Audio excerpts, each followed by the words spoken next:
Hello, and welcome to tonight's episode of Drachmae and Demigods. I am Sammy Ferber, and I'll be your host for the evening. Thank you for joining us for this new episode of the Links of Tartarus campaign.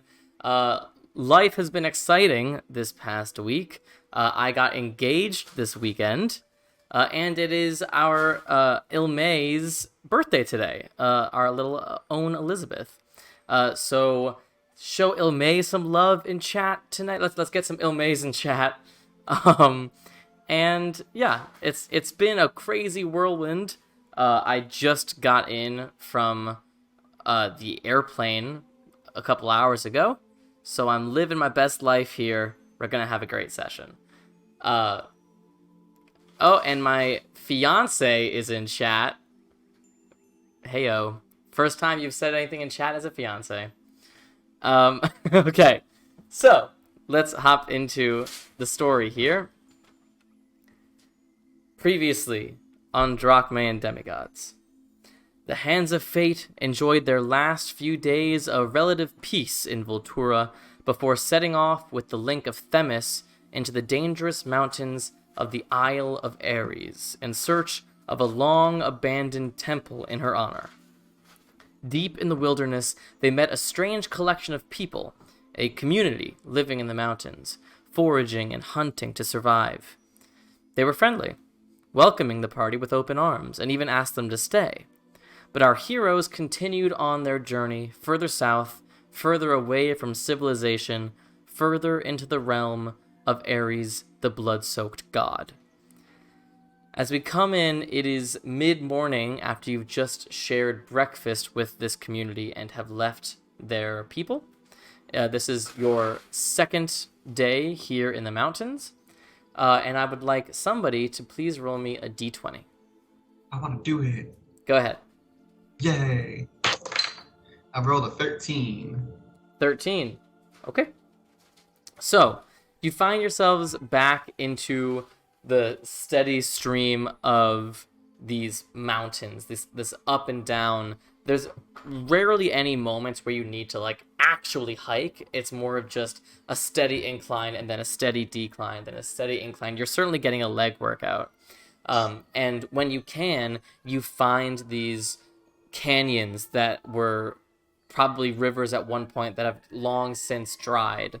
And it is much easier for you guys to walk through these old dry riverbeds, but they're not always an option, and you walk and you walk and you walk. Is there anything you guys would like to discuss or do as you guys journey this day? I want to play I Spy with Ilme. Go ahead. I spy something gray. Is it a rock? But which one? That, We're that kind of looks like a face? Yeah, it's that one. Mm. It's your Okay. turn. I spy something gray. Is it also a rock? How did you know? Oh, my second guess was a boulder. Love that. Can I get your guys' marching order here? Assuming that you can walk maybe 1 by 1, maybe 2 by 2 at certain points. I'll be up towards the front, keeping an eye out. Okay. I'll be next to Ilme or behind because Sure. we're playing I Spy. I was gonna say, did I get a short rest last time at least? Yeah. So do I have 1 wild shape or 2 wild shapes? I believe. Because when I used it, so would it be 1? Well, you used your wild shapes after your rest. So it would I just had the 1 left, right? Yeah, because you turn into the bird. Okay. Yeah. Cool. I was making sure. I didn't know how long we'd stayed in the camp, so I wasn't sure. Yeah. Definitely, it wasn't a short rest. Okay. Then I'll follow right behind them for now. Sure. I'll try to be in the back with a forge. You got it. All right, so you continue walking. The hearty breakfast that you had with this group of people lasts you for most of the day, but as the sun hits its peak in the sky, you start to feel those pangs of hunger, and you realize that it's been a fair bit of time since you've seen any foliage nearby, and it's beginning to rain.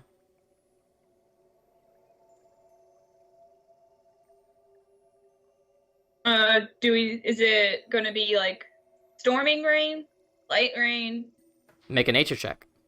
Oh frick, I don't know if I'm any good at those. Are there any like spots in like the riverbanks like hangs over? Yeah, there are some. I mean, they're not super common, but there are some where you can see that there may have been some sort of land bridge here at one point that has long since collapsed, but there's still some sort of overhang. 8, you said, Ilme? Yep. I mean, there's something about all of the weather on this island that doesn't quite make sense. So, I mean, there wasn't a cloud in the sky an hour ago, and now it's raining, and it's sort of unclear if this is one of those weird situations where it'll stop raining in like 20 seconds, or if it'll rain super hard for hours. Did you guys want to camp out and see, or are we gonna trudge on? I think we should keep going. You said we were starting to feel like the hunger pangs and stuff, right? Yeah. I'm gonna go ahead and cast Good Berry then and give everybody a berry. Okay. Everyone gets a berry. I believe that's 1 hit point each. But it also just counts as rations for the whole day if needed to. Yes. So you guys are able to satisfy your hunger cravings. And as you guys sit and eat your single berry each, the rain does begin to pour heavier and harder. And obviously, this riverbed is not going to fill up, but you do see water begin to course through the riverbed at its very lowest point. I just want to make note. Me and Forge are like scanning. Like we're still in that like what is it, like a gulf or whatever? Yeah, it's like Where it's almost high on it's a either narrow side. canyon. Yeah, I just want to just be checking those the whole time. Make a perception check.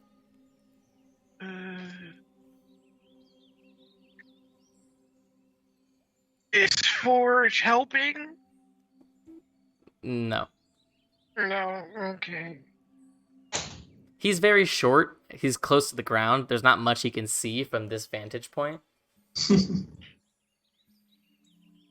I'm just saying he has a +7 perception. If you want to lift him over your head. But that isn't 8.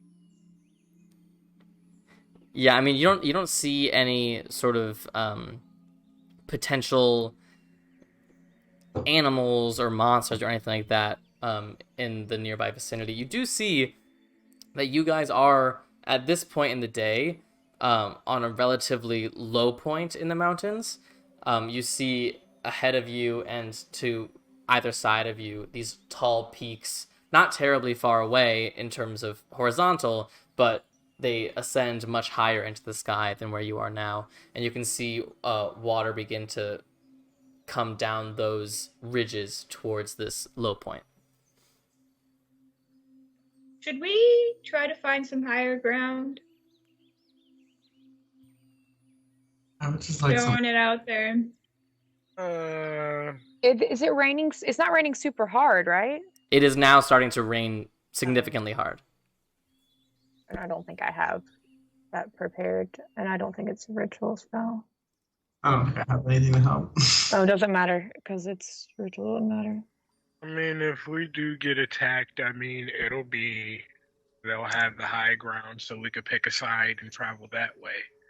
Oh, jeez. All I know is that we have about like 3 minutes. Okay, let's just pick a side and climb up here so we can get out of this riverbed. Left or right? Left. Always To the left it is. Okay, so you guys make your way out of the riverbed. You scramble up one side of this somewhat wetter side of this river. You pull yourselves up onto higher ground. Even still, I mean, you're certainly not in danger of like drowning, but you are still on a fairly low point in this nearby environment. You can see the peaks around you block a lot of the light and sort of the outside world. You're almost in a basin of sorts. But more nervous. Ilmay, with your passive perception, you guys aren't in danger of drowning from this rain. But you do see the rock and the dirt on these mountains above you beginning to get wet and heavy. Oh, landslide? Dodgeball. Mudslide. Nothing seems to be happening yet. Can I look around trying to find a place that seems secure to get out of here? Make an investigation check. Can I go ahead and take a wild shape and try and fly around and see if I can see anything from like up top, a place we could like stake out, kind of hide, kind of thing? You can make a Okay. perception check. What are you turning into? I'm gonna turn back into the Bloodhawk. Okay, make a perception check as the Bloodhawk. Ilmay, investigation check. Well, I rolled a 2, so 7 or 8. Oh. Yeah, looking around, this area is fairly barren except for these. I mean, you could try to climb up the mountains, but the mountains are getting increasingly wetter and less secure in terms of climbing. Anura. 21. 21. You do see about halfway up one of the peaks near you, which is maybe a good 80 feet above you, there is a small cave that seems to be, at least part of that cave is somewhat dry. Can I fly up to it real quick and see, like, fly through it real quick and make sure everything's cool, everything's good, kind of thing?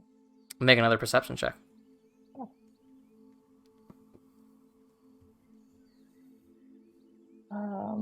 25. 25. You fly and sort of land at the mouth of this cave, and using your Bloodhawk's vision, begin to investigate the cave somewhat, and you hear a sound from within it. And you see this enormous bull with these broad, white, angelic wings begin to just rush towards your Bloodhawk form. What do?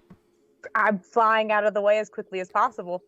You fly out of the way as the bull rushes out, and now all of you guys can see out of this cave this enormous bull fly out with its wings outstretched and take off to the sky. But as it makes that motion and as it makes that noise, you see above it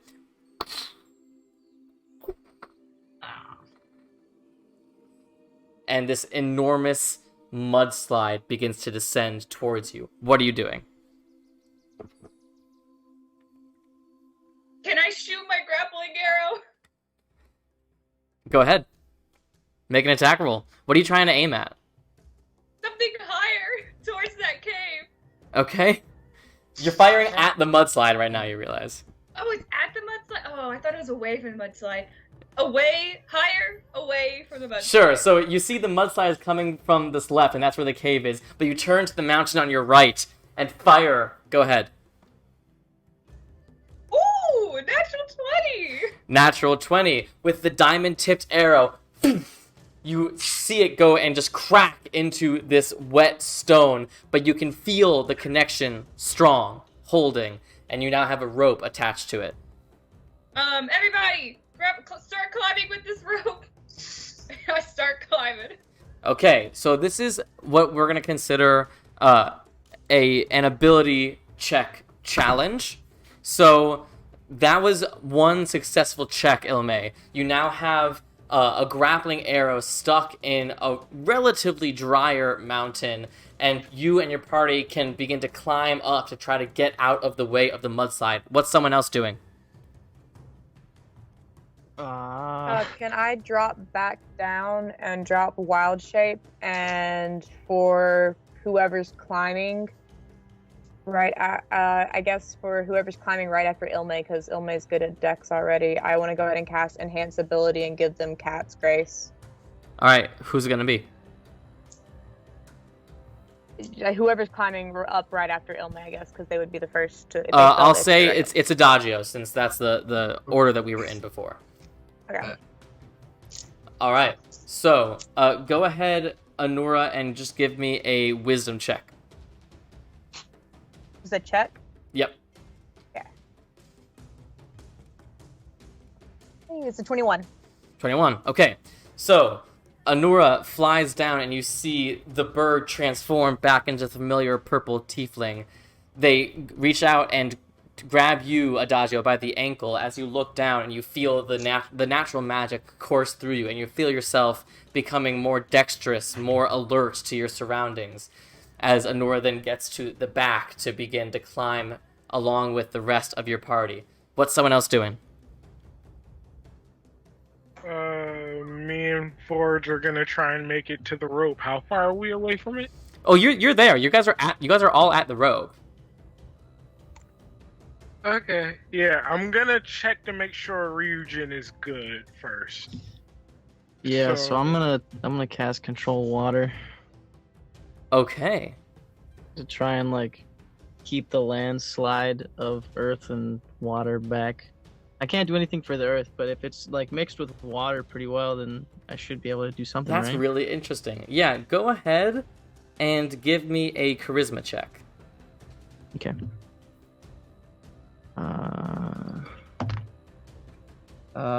Dirty 20, 16, and then I just add my charisma modifier, right? Yeah. Okay. Okay. So, as everyone is climbing, you turn around with one hand on the descending rope, and you reach one hand out towards this oncoming mudslide, and you summon your father's energy and feel the connection of your father attaching to all of these water molecules in this mud slide, and you wrench your hand up and you see all this water emerge from the mudslide and just hover, levitating in the air as the mud around it turns back to dirt. You couldn't get the entire mudslide, but there is now a solid chunk right at the bottom that is just dirt as you fling the water from that mud elsewhere downstream. You have certainly bought yourselves some time. One more can check. I help Ryujin with that? Like, can I say that before I do the thing with Adagio with the Hands Ability? Can I cast Control Water and help him get like more of it? No, we're not going to do any time traveling anymore. Nothing. Okay, cool. Nothing like that. I didn't realize it was. I thought it was 3rd level, so I missed that I had it. Nope. So, I'm just gonna turn to Ryujin. Somebody's feeling better, and I'm gonna offer him the rope first. Like, you earned that. Sure. So, Ryujin, you climb up. Alexios, you have to climb up a bit haphazardly because you definitely need one hand for Forge as you carry him up. I mean, I could try and help like pull Forge up too, I suppose. I don't know how. But is that possible? That's all right. So, with Okay. with the successful checks you guys have had and the time that Ryujin has bought you, you guys have reached a fairly tall way up from the ground as the mudslide finally impacts with the ground underneath you. I need everyone to make dexterity saving throws, please. Adagio's is at advantage. Yep. Woods. 21. Okay. Saving. I rolled 2 5s. Ooh. I tried to help you. 15. That's 6 in total. I'm sorry, I'm looking. I got a at the 16 as well. I don't know if you heard me or not. I think Okay. I was muted. Alexios? I did math wrong. Mine was way higher than 21, by the way. It was a 24. Got it. Thank you. 15? 15. Okay. So, as the mudslide hits the mountain you're on, you all get momentarily, like, shook while you're all hanging onto this rope. Adagio, your hand slips momentarily as you fall, but Anura and Ryujin behind you grab you as you fall and push you back against the mountain. You grab hold again, and you all just wait and catch your breath as this mudslide continues to descend and eventually stabilizes beneath you. Whew. God, if I wasn't Thank tired you, before, I'm tired Alexios, now. for That these was grappling hook not arrows. Thank It you. saved us. Me, that's for sure. Thank you for being able to use them. Sammy, did I Considering we're recognize rest. the bull? Like, is it something I would have seen before, like reading about it, or just like in general know something about it? Actively, no. I Okay. mean, you know bulls and you know winged things, but you've never... I mean, like, maybe there was, like, a winged bull on, like, a piece of pottery at one point, but it's definitely not something that is... You've never heard of anywhere else where winged bulls exist. Okay. So we can make our way down. Yes, so carefully you guys can begin to descend, and it is still I'm muddy. using the pitons so I can keep this arrow. Yeah. You remove the arrow for sure. It is muddy, and now the sort of like up to your calves are getting caked in this mud, but it's stationary at the very least. But now looking ahead of you, the path that you were following, this dry riverbed that you were following, is now completely gone. So, what is it now? Is it mud or is it still like, or is it like flowing water? It's mud. It's mud.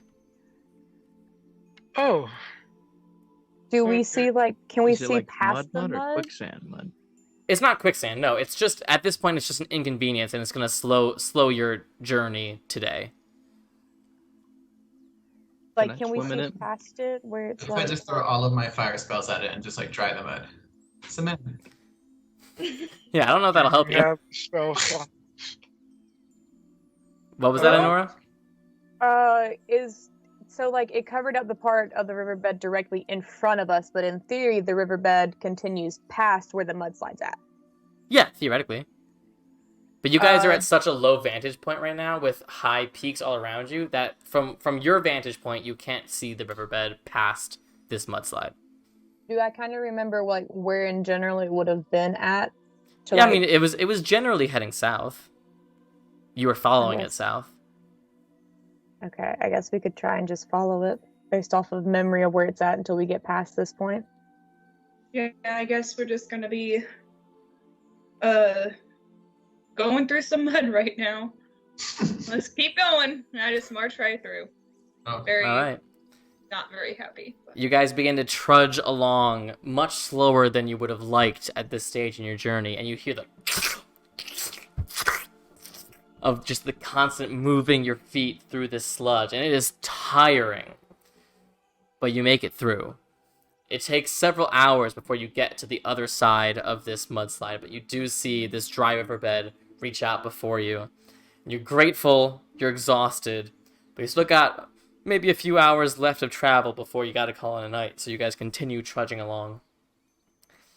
For the second time this day, can I get someone to roll a d20? I got it. I already got one up. 16. 16. Can you roll again? 4. Gotcha. Okay. So, you walk, and now, like, there is dried, caked mud and dirt all over your guys' pants, and it is unpleasant, but you continue trudging along. You have no idea how far or how close this temple to Themis is. You are just putting one foot in front of the other, one foot in front of the other. Ilme, as the sun begins to set and you're about to consider finding a place to sleep for the night, you hear the sound of wings above you. Oh jeez. Guys, incoming! Go ahead and make a perception check, Ilme. Oh my gosh! This dice that my sister got me, 2 nat 20s now. Another nat 20. Jeez. That's a Okay. 29. So, Luckily, looking up, you don't think it's a dragon. Nice. But you do see 4 large flying creatures circling. And they're just circling. They're not coming down. With a nat 20, you would see that it seems like they're circling in some sort of formation, almost like an arrow, with one in the lead and then the others trailing behind. And the one in the lead does begin to descend as it sees you guys. Oh, jeez. Take cover. Is there any place I can try and hide? I mean, you guys are in the bottom of this riverbed right now. There is the potential for you guys to try to get to higher ground, but in terms of like cover from an aerial attack, this is sort of open air. Okay, I'll pull out my crossbow. Shoot. Once it gets within 30 feet.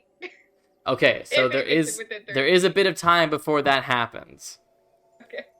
They are currently about 100 feet above you, but the main one is beginning to descend even further. And you can see this is no ordinary bird. This is an enormous bird, larger than you, much larger than you. And there is, as it gets closer, you can see now, there is some figure on top of it, riding it.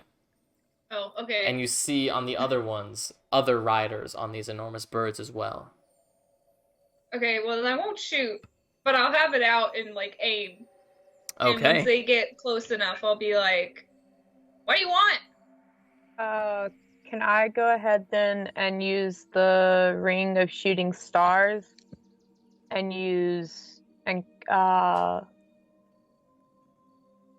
cast ball lightning with it, and I'm gonna expend 3 charges, so it'd be 2 spheres of lightning or ball lightning, and have Okay, them like how big are hovering those above spheres? us. How big are those spheres? Well, there's 2 of them.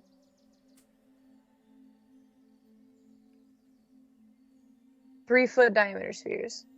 Okay. So they're And about... I want them to kind of that like be size. above us, kind of protecting us, and like when they get close enough to them, be like, "Hey, yo, don't, what's up?" And how high above them are they staying? Above, I want them to be like 15-ish feet above us. Okay, gotcha. Okay, so they stay 15 feet above you guys as you see this main creature descend and then sort of fly around you guys and actually land there. And you see, just so you guys sort of understand what you're looking at on this map here, this primary place that you guys are in right now, that is the dried riverbed.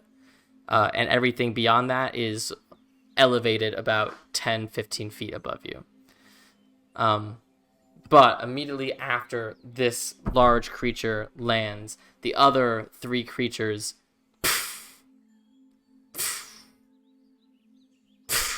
land in formation.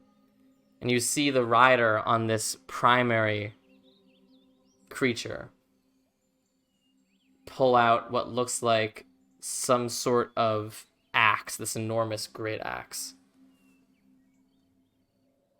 What are you doing out here? Minding our business. You got lots of shinies on you. I can say the same about you. Who And let me speak? You see, he looks like he's most likely Goliath in nature. And you see there are other Goliaths on these other winged beasts behind him. But this one seems to be dressed a bit fancier than the others. You see he is anointed with this bear pelt that he wears with the head of the bear right over his own brow. He wears it like a cape. And it is very clearly some sort of designation of respect or station. Look, we don't mean you any harm. We're just passing through. You hear that? They don't mean us any harm. I don't remember asking what you intended. I What's shoot the with my dragon's crossbow. name? Go ahead and roll initiative. And Ilme what happened? Wait, what? shot. Ah. This could go very wrong very Oh, quickly man. if I have to make a saving throw or something in a little My bit. luck ran out. Damn it. I rolled a 22. nat 1. Hold on, I didn't roll for them yet. Give me 1 sec. I didn't roll high anyway, so. Sammy, do I still need to roll a constitution check for exhaustion yet or not? Now you certainly do, yes. Yeah. It didn't really matter before, but now go ahead and make a Constitution saving throw. Ah! Oh, it was a natural 19, so 21. Yeah, you're fine. Damn it. You basically had a full rest. You just didn't actually get one. Okay. Above 20. 22. 22. You guys both got 22? I rolled a nat 20 for initiative. Okay, I so rolled a 19. Anura's gonna go first, and then Alexios. 20 to 15. 15 to 10. I rolled a Well, 14. 11 is as low as I can ever get with a nat 1. Oh my And god. then Adagio, what'd you get? 7. 7 for Adagio. Alright. Ilme, I will let you go first as this sort of like surprise round. Who are you firing at? The leader, of course. Alright. And what's the range on your crossbow? 30 or 120. It is within 120, so it's going to be at disadvantage. Okay. Oh, not bad. Not bad. That is going to be dirty 20. Dirty 20 hits. Go ahead and roll damage. Oh.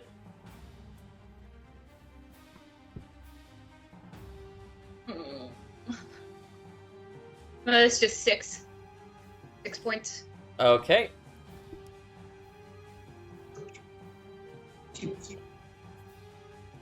The crossbow bolt fires, and he sort of covers it with the bear pelt, but you can see that it impacts anyway, and he just takes it and snaps off the bolt, and you get a sense that although he took that damage, it doesn't seem like it affected him as much as you would have liked. And he just looks at his friends.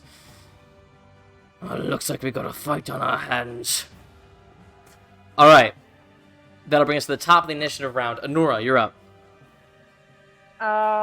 Is it still kind of stormy outside or not? No, it's cleared up. Unnaturally Okay, never mind. fast. Yeah, I just wanted to make sure, but I'm still going to do this one. I'm going to go ahead and cast Call Lightning at 4th level. Okay. You raise your hand up into the air and your eyes momentarily glow white as this storm cloud begins to emerge outside. Where are you centering the Alright. strike? Between the 4 of them. Gotcha. Like right in the center. And what's the range on that? Like how far does It's it like reach? a 60-foot cylinder. Oh, My yeah, range you're is fine. 120 feet, and it makes a 60-foot cylinder. Yeah, so what's the save on those? Dex. Gotcha. Give me 1 sec here. That's the problem with random tables, is that I don't get to prepare as much as I normally do.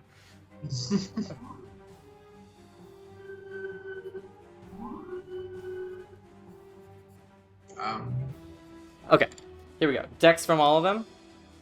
Yes. First, the leader. Natural 19 for the leader. He saves. And then for the other 3 riders, 15. Fails. 1 fails. Natural 19 succeeds. 17? Succeeds. Okay, so one of the riders fails. So he's going to take the full damage. And then let's see how their griffins do. Oh, sorry, that was the wrong one. I was like, that one looks different. Yeah, that one's the lead right there. Okay, now the griffins.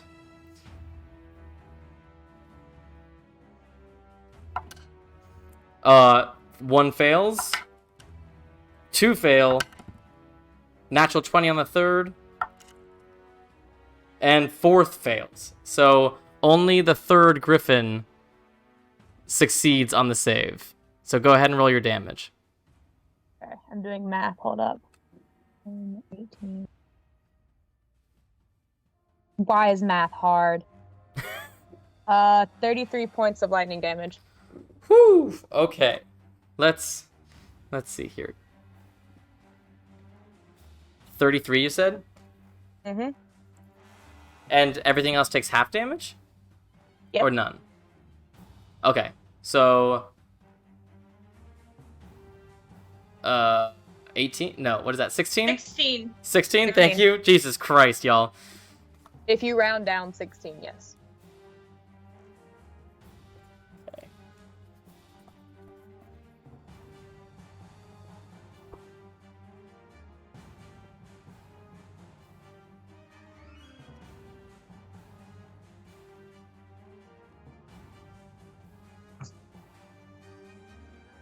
All right, let's see here.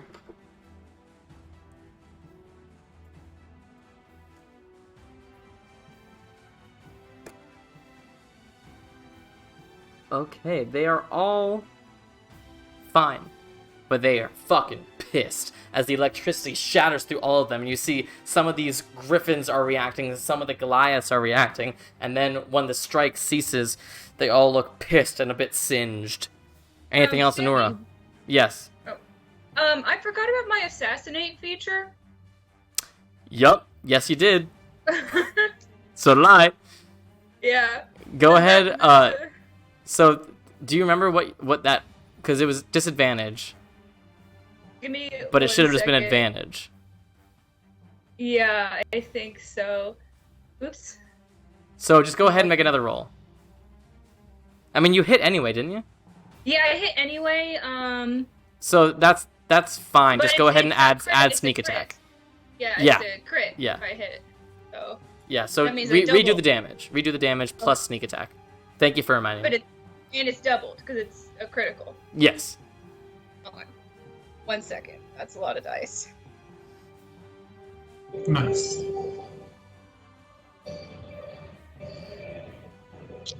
How much my sneak attack is? You've just thrown in some platinum, and we probably could have been on our way. I did not believe it. So. I don't think so either. I think they could have been like, nah.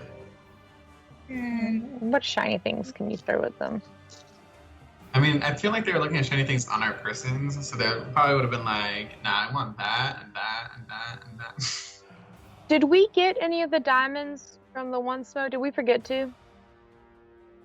I thought he didn't have like, oh, Yeah. He 'Cause didn't. it He could didn't have have. He didn't have enough for like spell usage, but they were Oh. used for the diamond tipped bolts. Because I had wanted to stop, and I think we forgot to stop on the way to his place. nope. So, 49 points. Nice. Damn. I Add rolled to a bunch of 24. 6s. That's awesome. Oh. Birthday sixes. Birthday sixes. That's right. Okay, that makes a significant difference. Thank you. Mhm. Okay, so Anura, is that your turn? I think that's all I can do. But let me All right, check my script. Alexios, you're up.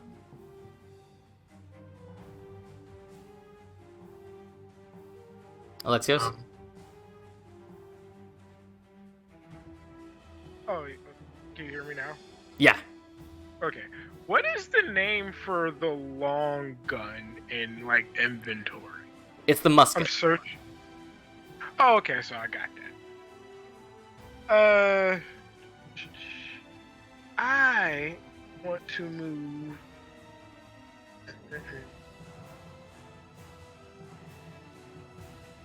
Oh no.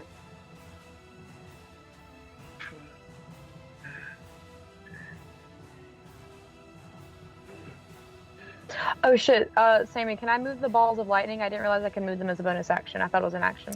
Yeah, sure. I'm gonna move both of them 30 feet closer to them. Sure. Go ahead. You can move him. Oh, that's what those are. Okay, I didn't know. does that affect allies or just other people? It can I don't know. affect anybody who's not me, so So don't get close to that. yes. I am going to take out the pistol and take a shot. I think that's like 50 feet away. At which one? The Goliath, number 1. 5, 10, 15, 20, 25, 30, 35, 40, 45, 50. Yeah, you could shoot at that one. So yeah, I'm gonna Pew pew. the natural 18, 24 to hit. Yeah, that hits. Go ahead and roll damage. That is.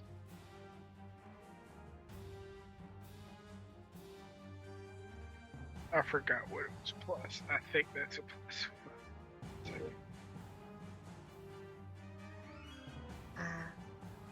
Action. Oh, no, that's a +3. So 7 points of damage. 7 points of damage. All right. And do I get another shot if it's a firearm? And I Yeah. get If you have 2 attacks per action, you can still have 2 attacks per action as long as. But you do need to keep track of the reload number. Because I believe the pistol can hold 4 bullets before you need to reload it. Okay, yep, 4. Yeah, so you've used 1 shot. Second shot. 21 to hit. That hits. Go ahead, roll damage.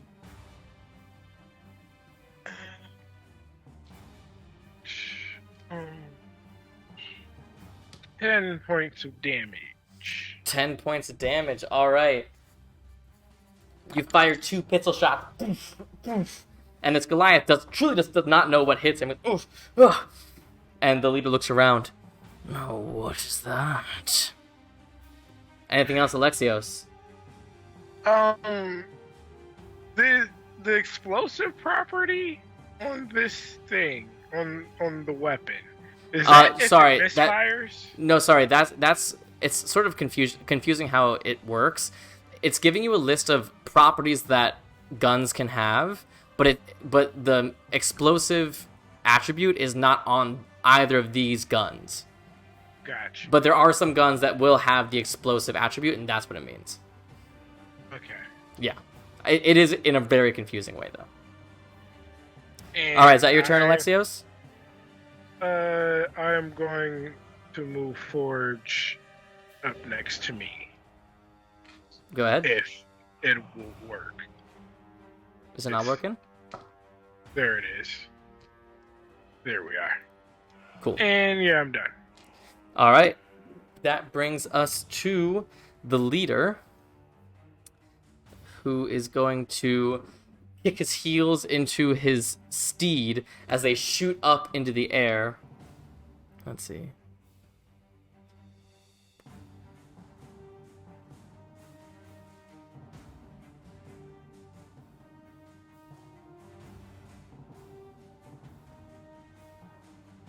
He needs to make a dex saving throw.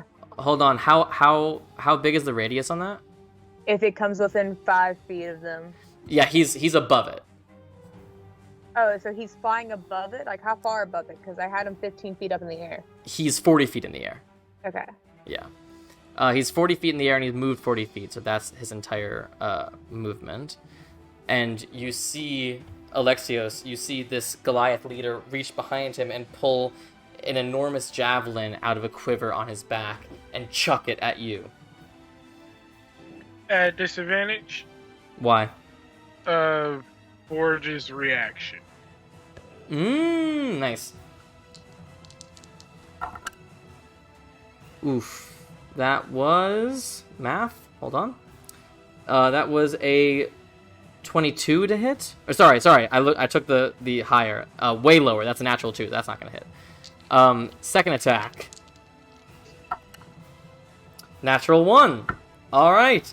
So, he takes 2 javelins, and you dodge out of the way and just look up at him and goes... And you see, like, you've heard Goliath's grunt before, but this is a guttural sort of resonant growl that you haven't heard before. Okay, Ryujin, you're up. Okay, so from where I am right now, let's see what I could do. I could, in a straight line, go through Goliath leader and then Goliath 1 behind him. No, so the Goliath leader and that griffin that he's riding are way higher than the other griffins. Oh, okay. But you could hit Griffin 1 and Griffin 2, like those are in a line, but the other one is a very different line. Okay. So if I aim at Griffin 1 and Griffin 2, would that hit the Goliaths on it as well? Yeah. I mean, you can only target one creature or the other, but with a lightning bolt like that, you could definitely hit both those Goliaths and those Griffins, yeah. Okay. I will... Yeah, I'll do that. Okay, what's the save on those? That is going to be a save of... I think it's 15, but let me just double check. Yeah, it's a dexterity 15. There we go, okay. Goliath 1, natural 3, failure. Goliath 2, natural 8, failure. Griffin 1... Natural 4, and a natural 19. So only one of the Griffins wins. Go ahead and roll damage. Am I in that line, or is it going over my head? Oh, it would absolutely hit you, Enora. Hold on. I've got to make a save. It would also hit Forge. Wait. Let me see. Oh, shit. Yeah, what if I just I move mean, like it's 10 already feet forward? been cast Fuck. and they've already rolled, so... I'm sorry. I'm a little Yeah. rusty. I forgot to move first. That's alright. I don't want to So- hit anyone, Noah. What the fuck? Yeah, It's so a dex Enora make a dex save, and Forge make a dex save. No. I feel like every time you cast this spell. Dude, honestly. What's It's the friendly save? fire. Every time. 15. I rolled a 14. I'm so Enora fails? sorry. Yeah. Alexios, Rolled a what does 12. Forge get? Natural 18 plus. Okay, so Forge is fine. Alright. I don't have enough dice. Hold on. 22. Listen, y'all. Why am I allowed to have this spell? Why? Okay, I like the spell, but for some reason you always cast it when you're standing behind. I'm sorry. I'm a little out of it. I forgot to move first, and if It's my fine. brain processed this information before I cast it, I would have moved directly in front and done the same thing and not hit anybody. I would have just gone right up next to Forge and just done the same thing. I didn't realize it till too late. Probably would have hit more of them too. Yeah, probably. 4. How many dice is this again? 9? 9. Mm. Okay. Squishy. And it's half damage if they succeed, right? Yes. So Forge is going to take some damage at least. I'm squishy. I know. It's 9 what? 96. Remember, Forge has You evasion. can't fully kill me. I won't fully die. Okay. That's not so bad. Okay. Well, it could be worse.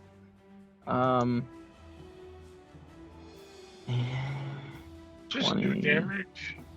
22, 25, 31 points of damage. 31, Yes. so that'd be 15 to anyone who made the save. Yes. 26 hit points. Ow! I am so sorry. It's fine. I'm the squishy of the group, so it's not surprising. Can I just like give Enora all 3 of my healing potions as like just No. hand them to him? No. Not you can't do all 3 as a bonus action, no. Okay. As a bonus action, can I'd like to use Chrono Magic and take back my dumbassery. It's fine. It is fine. I prepared Um, enough healing cells. It's fine. What can I do with the bonus action again? I can't see. I hate these glasses, man. Okay, well, as that lightning strikes through, you see both the griffin in the front and the Goliath in the front just get completely seized up before you see their eyes begin to just sort of pop out of their brains, and they just fall over, both of them in one dead pile. Jesus. Think of the loot. I Damn. regret everything. You see the Goliath leader turn and see this happen. He lets out a primal scream. Anything else, Ryujin? With my bonus action, can I cast, can I summon the tentacle? Yeah! There you go. Wink. Thank you. And I will just position it, oh shit, right, is it possible for me to have it, like, right there? Is that okay? Yeah, sure. Okay. It's sort of I'll splashing up against the old dry riverbed. Sure. Okay. That your turn, Ryujin? Yep. Alright, it is finally the Goliath's turn. They're also going to take to the air. They're both just gonna fly up about 50 feet in the air. So at this point, they're about 70 feet away from you guys, or like higher than you guys. And they are both gonna pull out javelins and throw them. And all four are gonna head towards you, Ryujin. Now they're all at disadvantage because they're so far away, but you just killed one of theirs, so That we'll is see what happens. unfortunate, but I understand. First hit is a 19 to hit. Yeah, that hits. Second one, Can I Is- use my reaction subtract from that one? which one? The one that I just rolled? Yeah. With Cosmic Omen. Sure. Take 5 off of it. Okay, so this one is an 18 reduced by 5 is a 13. Mm-mm. Does that hit? Nope. Okay, so one hit, one miss. Can I warding flare the third one? There's a really limited range to that, isn't there? I thought it was just my allies. Like if the attack was on anyone close to me. I don't know. I can check. Yeah, check. 'Cause I think it's for a melee attack, but I could be wrong. I mean, we also are right next to each other. I don't Right. know if that has anything to do with it. Yeah, give me the language on that, Adagio. No, yeah, they gotta be within 30 feet of me. Yeah, sorry. Yeah. Third roll. Just gonna stand there and watch. Not great. Third roll is a 13. Mm-mm. Miss. Fourth roll. That is a 16. Miss. So only one hits. Nice. Not bad. Not bad at all. They were at disadvantage anyway. Yeah, they were all at disadvantage.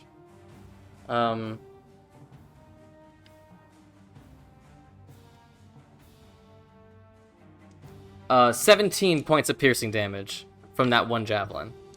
Jeez Louise. Okay. As and you see, it's hard to tell because they're so far away, but the javelin is so large that it actually momentarily pins you to the ground as it goes through your leg. You're like, ah, Yeah. fuck, Jeez. oh, it hurts. That is the Goliath's turn. Ilmay, you're up. Okay, so the leader is 40 feet in the air.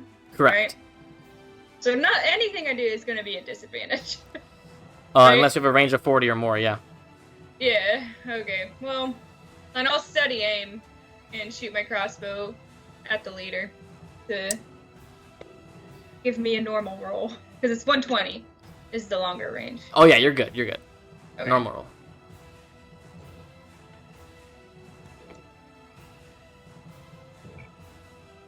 That probably won't hit. 15? That does hit. Ooh, nice. Go ahead, roll damage.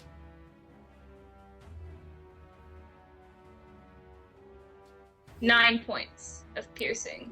All right. All right, and again, he takes the hit, but it seems like it doesn't hit him nearly as hard as he would have liked, and he just snaps the bolt off again, and you see he's getting angrier and angrier, and he's almost like pulling on the bear pelt over him in his fury, and he throws the broken bolt down beside you. Anything else, LeMay? Nope. Just really quickly. Yeah. So, between the time that I cast Control Water and now, there was no short rest, was there? No. You guys have been walking this entire time. Okay. Adagio, you're up. Woohoo! I want to cast a spell and hit the one that's right in Griffin 2. What's the Is spell? it like I want to cast Fireball. Oh, I mean, Fireball's an area of effect, so you're going to hit the Goliath and the Griffin.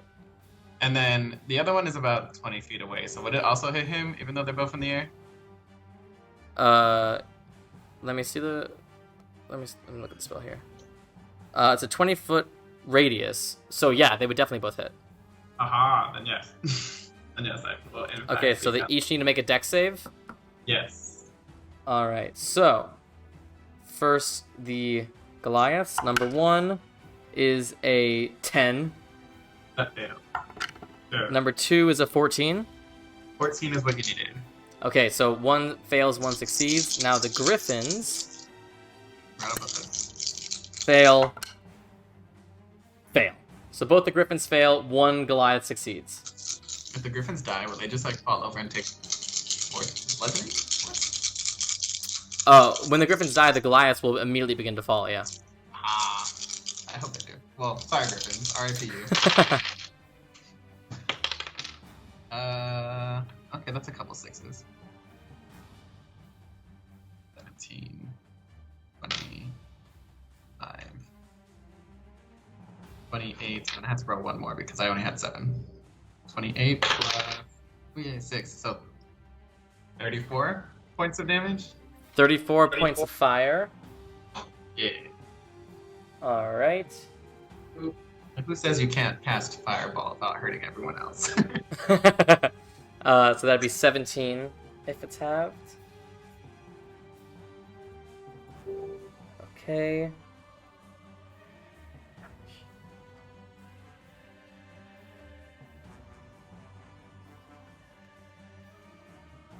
Sorry, doing math here.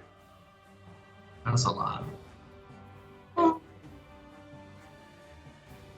Anytime I think of someone casting Fireball now, I just think of Caleb setting a fire or a pirate ship on fire. Yup. It was badass.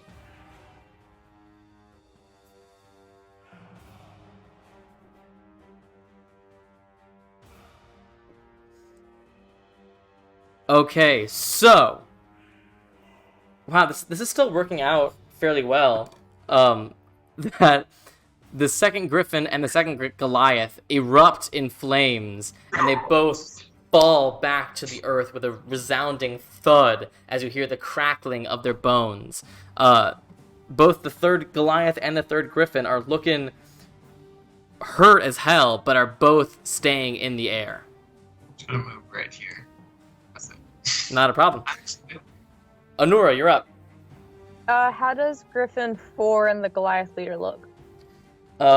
Griffin 4 looks injured, but not as bad as Griffin 3. The leader looks totally fine. I'm gonna go ahead and move, for my bonus action, move the ball of lightning up to Griffin 4. Okay. What does it need to do? It needs a dex save. How high is he in the air? He is 40 feet in the air.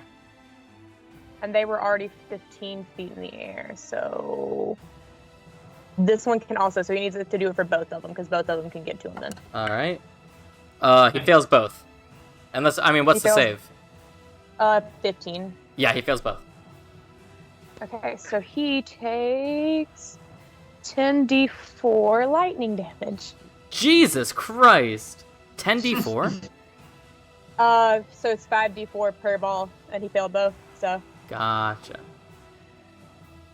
So the first one, ooh, that's 12, 15, 17 points of lightning damage for the first one. Okay. And the other one is 8, 10, 16 points. Okay, so these balls of lightning shoot this griffin, and you see it just keel over and fall to the ground. The Goliath leader falling with it. He needs to make a dex save. He does manage to land on his feet on top of his dead griffin.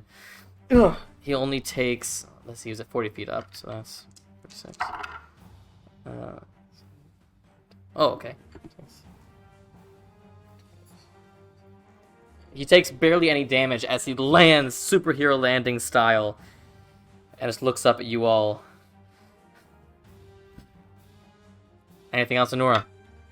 How does he look? Because that was just my bonus action. He looks totally fine. He looks pissed. I'm gonna go ahead and cast Guiding Bolt at 3rd level on him. Go ahead. I'm just realizing we didn't even really. Well, did we figure out why they were here? I just wanted to snatch our shinies. It seems like they wanted to snatch our shiny stuff. The dirty 20. Dirty 20 hits. Okay. 2, 3, 4, 5, 6. Ooh. Can I do math? 10. That's a 12. That's an 18. That's a 28. 32 points of radiant damage, and he's glowing now. Okay.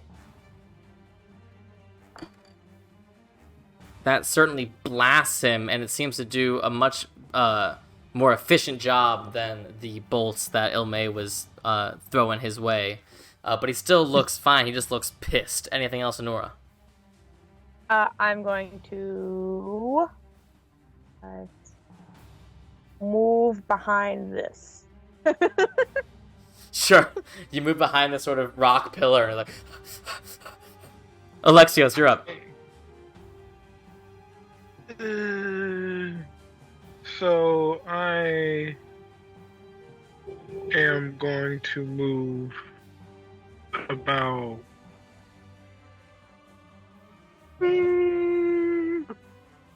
right here. He's Okay. on the ground, right? And I'm gonna take 2 shots. With your pistol? Yes. Go ahead.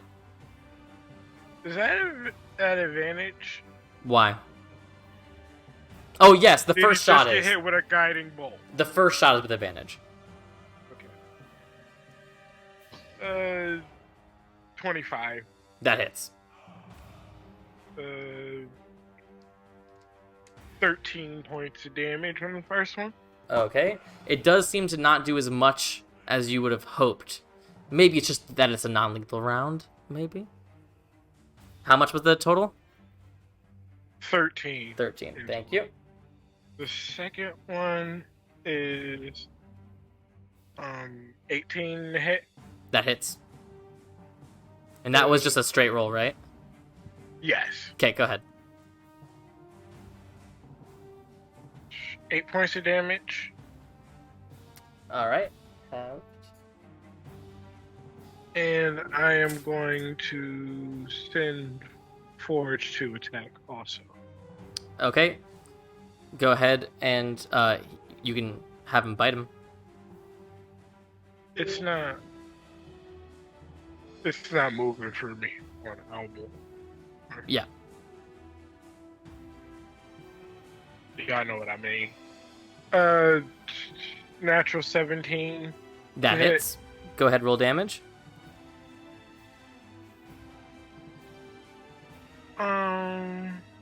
I rolled the wrong dice. Sorry.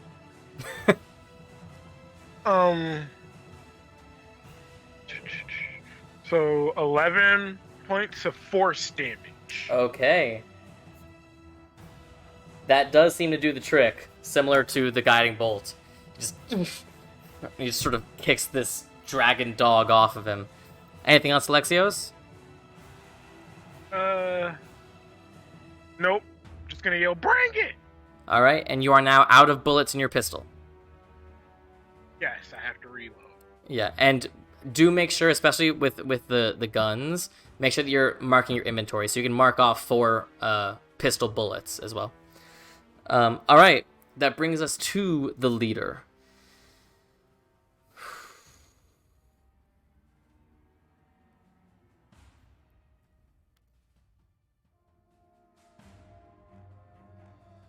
Okay. The first thing he's gonna do, you see this bear pelt on his back seem to almost stretch over his skin, and he becomes this sort of half bear, half man beast standing before you, and you see he pulls out his enormous great axe and makes one strike against Forge. Natural 20 against Forge. Okay. That is gonna be... Oof. 20 points of slashing damage to Forge. Okay. And then he will move aside 5, 10, 15, 20, 25. And without even using the great axe, you see he has one hand that's a human hand and one hand that is now covered in this bear claw. And he makes one strike against you, Alexios.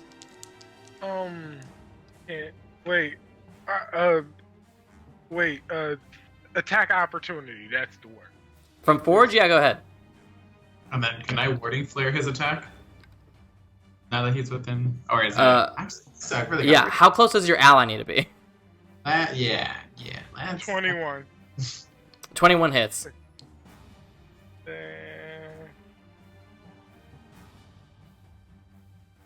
10 points of damage. All right. Force damage. And he makes his claw attack against you, Alexios. That's good. That is a 26. That hits. Okay. Can I use Cosmic Omen and subtract from that? How close do you need to see him? Let me read it again and make sure. Whenever a creature you can see within 30 feet. First of all, he's within 35, and second of all, you can't see him. Wrong. Nice try, though. Nice try. My warding flare was just within 30 feet. Say anything about allies? Okay, so that should be a disadvantage. Or what is it? Yeah. They're within 30 feet that you can see. Yeah. The first one was a natural 18, the second was a natural 19, so it's still gonna hit. Yeah. No stopping it. Do I need to roll a con save for keeping Call Lightning up from when I got hit by lightning earlier? Yes. Go ahead and make a Constitution saving throw. I just realized that a minute ago when I was looking through stuff. That one's a 19. Yeah, you're fine.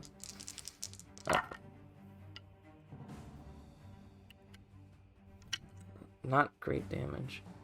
That is 17 points of slashing damage against you, Alexios. Okay. I'm okay. You want to fight? I'll give you a fight. Ryujin, you're up. Okay, so I'm going to move right there. And I'm gonna Eldritch Blast the leader. Go ahead. Alright. 18, 19, a dirty 20. That's gonna hit, yep. And 10, 1d4, or 1d10 plus 4. I can't speak words right now. That is not a d10. Okay. 9 damage. 9 points of damage, okay. Oh, that's for the first one, sorry. Do I have to, Yeah, I have to second roll one? twice then? Yeah. That is not so good. 10 to hit. 10 does not hit, no. The first one, but the second one just hits the rock bed and you see some rock crumble off. Okay. And then I guess I'll move the tentacle over to Alexios All right. right there. And I think that's it. All right. That brings us to the remaining Goliath, who is still 70 feet above you guys, and will fly 5, 10, 15, 20, 30, 35, 40, 45, 55, 60, 65, 70, 75, 80, and will rain fire on the party over here. And we'll make 2 javelin attacks. The first against Ryujin, the second against Ilmei. First attack. Awful. 12. Miss. And then against Ilmei. That's much better. That is a 24. Yes, uncanny dodge. Okay, so you're going to take half of this damage.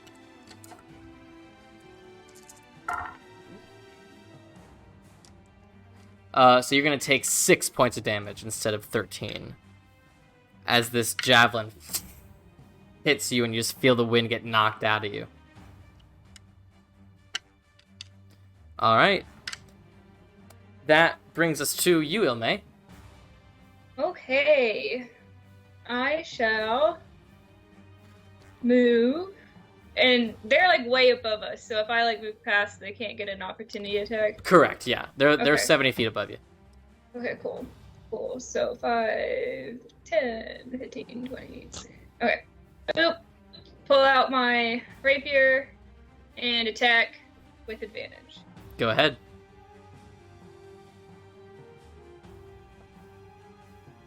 It's a natural 17. That's going to hit. Go ahead and roll plus sneak attack.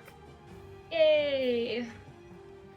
I need And he's going to this. go ahead and use Stone's Endurance to this. Okay. Good. Good. Okay.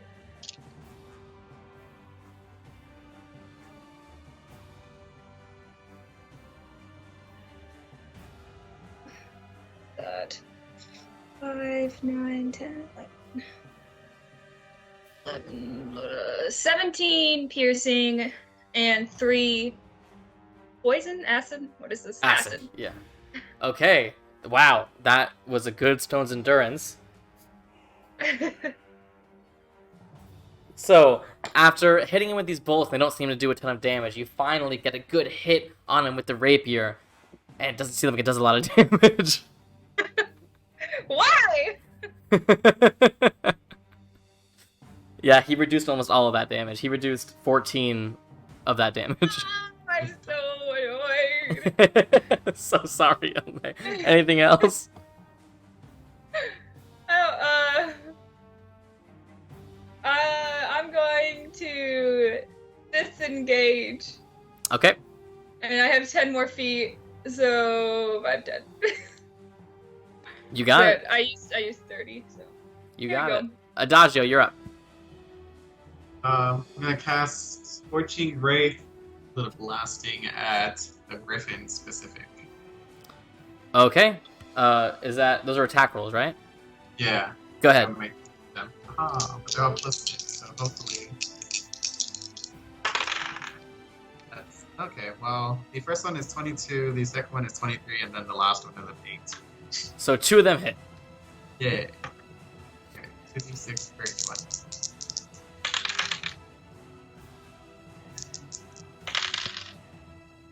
So it's gonna be 9,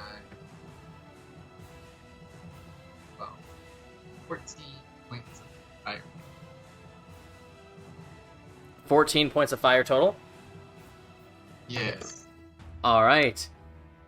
Once again, after burning the griffin over on the cliff, you shoot fire up, and this griffin catches flame, and you see it fall. Ryujin has to dive out of the way as the griffin falls, the Goliath with it 70 feet. Let's see how he does. Can I say he lands on like Ryujin's trident? We'll see how much damage he does, and we'll see.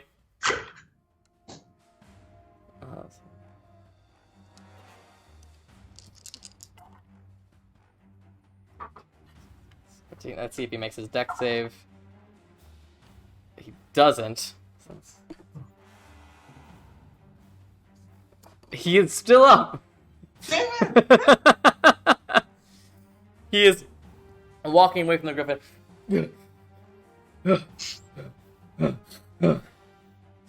Anything else, Adagio? Let me see what my bonus actions include.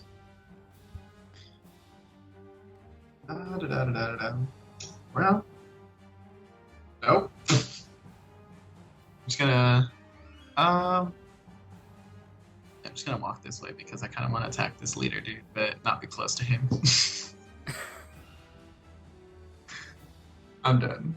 Okay. Anura, you're up. Alright. How do each of them look? I mean, the Goliath that just fell from the griffin certainly isn't looking great. The leader doesn't look as great as he has been, but he still looks like he's got some fighting in him. I'm going to use the last 3 charges on the Ring of Shooting Stars to use the shooting stars with that. So the first cube, I want it to be where it hits Goliath 3 and nothing else. So it's a 15-foot cube. So hold on. When you use the ring, do the balls of light disappear? They had already disappeared because when they just charged earlier. Oh, gotcha. Good to know. Okay. So what kind of save does he need to make? Deck save. Here goes nothing. Oh, that's not bad. So 17. He succeeded, so he takes half of this. Okay. So he takes 5d4, but halved.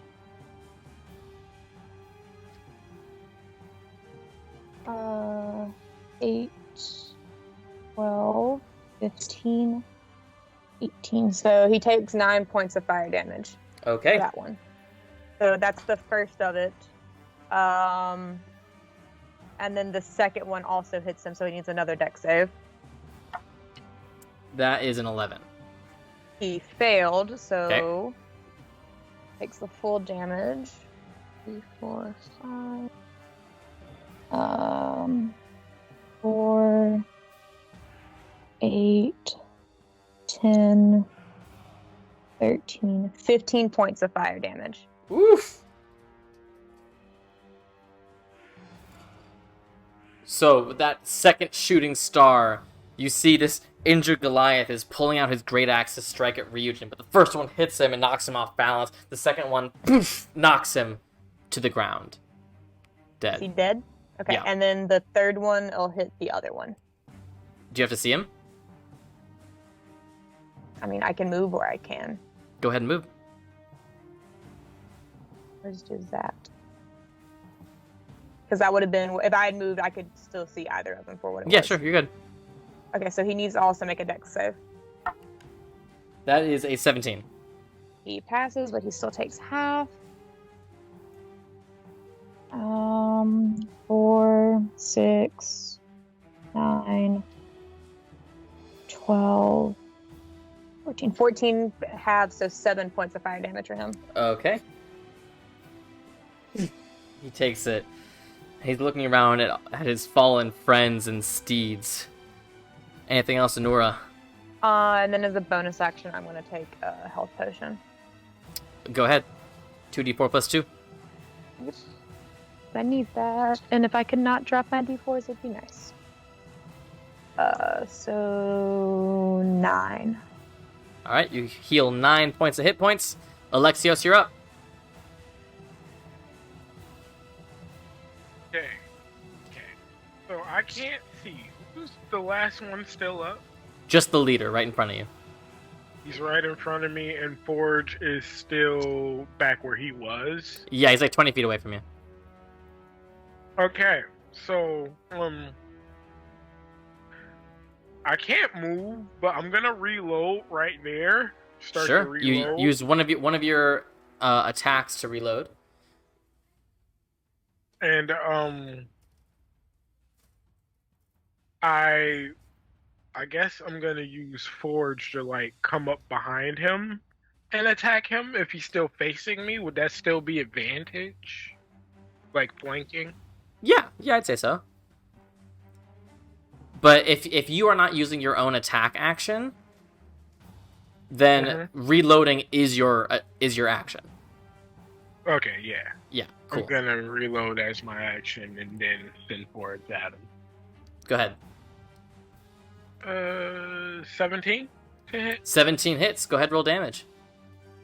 And 9 force damage. 9 points of force damage. You got it. Ugh. Once again, this little dragon dog bites his ankle. Ugh. Anything else, Alexios? No, that's all I can do. All right. He looks around at you all. And he pulls the bear pelt further down his face, and you see his humanoid features completely erased, and there before you is an enormous grizzly bear, and he runs.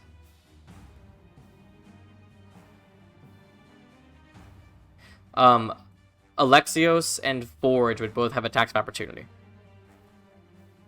Not the tentacle? Tentacle doesn't get attacks of opportunity. I always forget that. It's not a thing. Now my question is, Yes. he's 5 feet within me, so that would be disadvantage, right? So you can only attack with the melee weapon you have on hand. If you don't have a melee weapon on hand, you could pistol whip him with your pistol. I was about to say, do I pistol whip him? That's I would give you 1d6 bludgeoning on it. And they're both at advantage. Uh, You weren't thinking when he left. No, because you aren't flanking as he leaves your melee range. Oh no. Yeah. For me. And for this, I would just add your strength to Well, it. depending on which way he moves, either Forge or Alexios would still be flanking with Ilme, right? He moved south of Forge. He went around. Okay. Yeah, he looped under. So I miss for 9. All right, go ahead with Forge. Metal dice. 21 to hit. That hits. Go ahead, roll damage. And 11 points of damage. All right. He takes it as he runs away, and then uses his action to dash. And he is running off into the distance. Okay, Ryujin, are you doing anything? There's not much I can do. I mean, I guess I'll use. Hold on, let me do some measuring here. I mean, the only way I can see him is if I get to like right here. But if I do that, I won't have any action to use to try and attack. So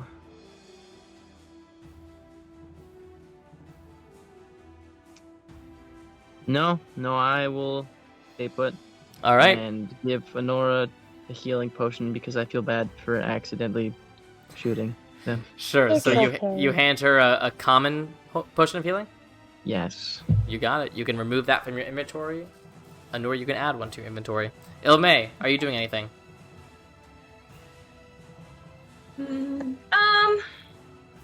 Sure. See how far I can get.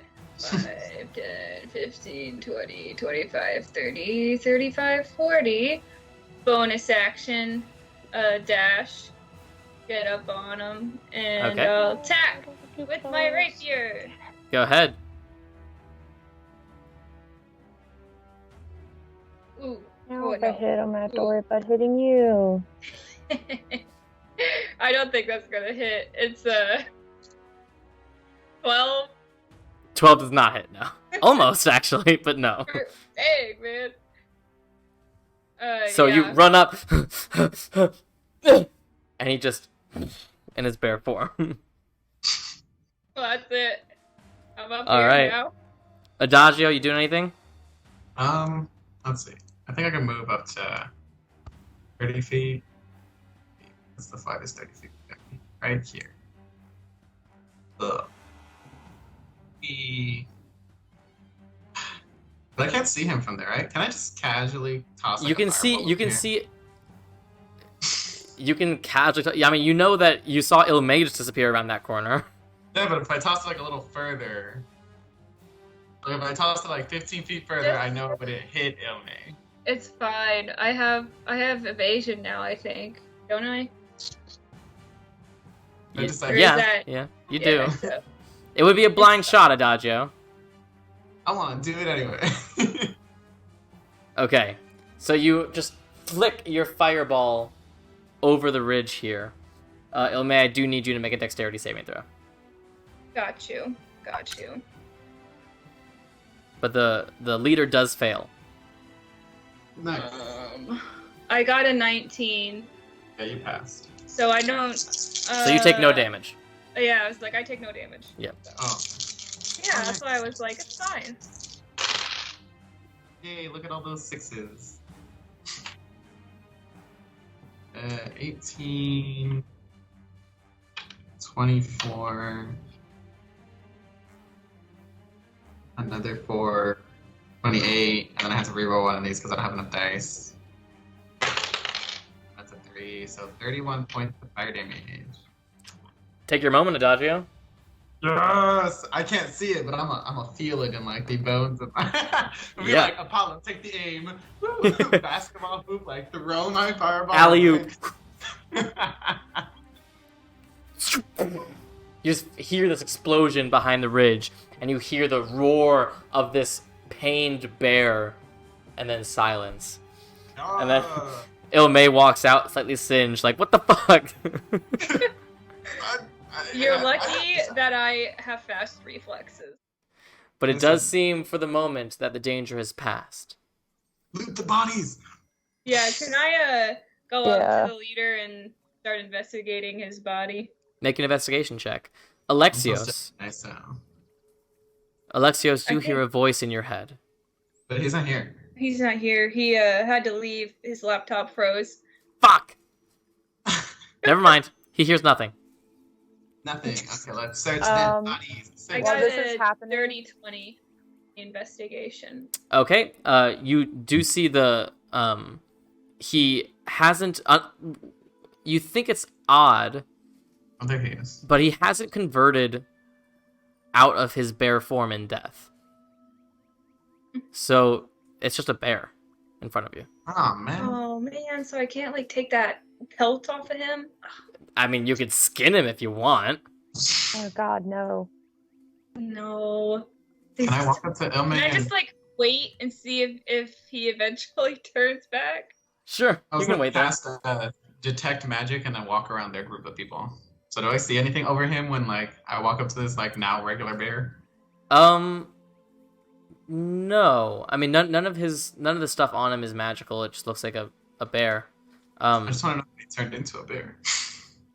Yeah, I mean, you get the sense, and it's not necessarily from detect magic or not, but like there was something inherently magical about him and about this bear. So yeah, you get the sense that like he was some sort of shape changer in that regard. Damn it. I'm gonna go ahead and cast Aura Vitality and just walk around everybody until we're back to full health because it Okay. can just introduce. What's damage? I did. I think took a Alexios little. did. Ilme did. Forge took a little did. bit, not very That's much, though. Forge. I dodged all damage. I wasn't attacked once to be fair though, so. Alexios, are you back? Are you with us? Do you hear any voices?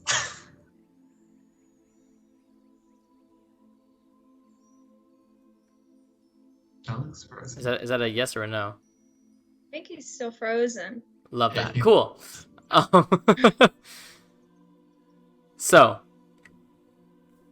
the sun is setting. You guys are now coming off of your adrenaline rush. It's probably time to set up camp for the evening. But did we find anything? I mean, they have pelts and stuff on them.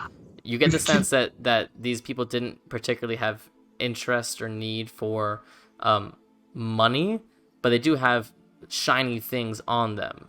And as you look, looks like they have like shiny like jewelry that is like coated with gold, but not like actual gold. Like they care more about the actual reflectiveness of it than the value. That's funny. Can I steal some? Did we need feathers for something? Didn't we need feathers for something? Because I see a lot of dead griffins here, and I feel like we had this conversation where we randomly needed 1,000,000 feathers. I think it was for a spell, but I don't remember which one it was. Are now. we Give me a making any second. wands? Oh my god. Alexis wants to skin a griffin. Well, Alexios can't do shit when he's not here. There was some Okay. spell we had talked about at one point that needed a feather. Let's just take the feathers in case anyway. Take some I think that's all- feathers, some No, talons, that's- you know. Because we Who's talked got about it? like plucking birds, like type situation. So what are I you guys remember doing? this conversation. It was not a spell. It was literally just me being a dumbass talking about a wingsuit. Oh my god. Oh my. I hate. I'm so happy that that's stuck in your brain. Let's do it. Perfect opportunity. We pluck some feathers. Oh my god. Yeah, we can set up camp right here. I mean, yeah, I guess we can set up camp here. Let Alexios do what he wants with these when he can. With All these right. griffins here. So you guys can find relative shelter in this dry riverbed. It's not I the want a most griffin. comfortable night's sleep you've had. What's up, Adagio? I want a trophy. I want something from this griffin, but I don't know if I want a feather, a tooth, or like a claw. And none of them attacked me to feel like Wait, do griffin have teeth? they're like. No, they have lion they have griffins. beaks. They have beaks. Yeah. That's not as cool. I feel like a beak would be difficult to take, right? Yeah. Unless I wear it as like a helmet. Part of their like, face. Just hollow out the griffin's skull and wear it as a helmet. But I'll just as you do guys that. discuss this and you set up your campsite for the evening, you all hear the voice of Themis. He was running away. I forgot. Oh my god. Wait, You what? could have spared him, and you did not. He was Adagio of just no killed somebody. harm for you. You could have just let him leave. Why? So he can bring back more people? We never know what's out there. There's only 4 of them, but there could be a colony. That thinking has been used to justify every murder in history.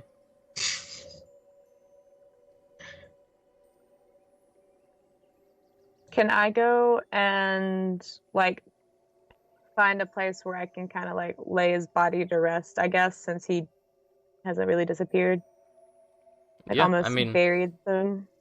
yeah, I mean, he's a giant bear. Charred. I don't know.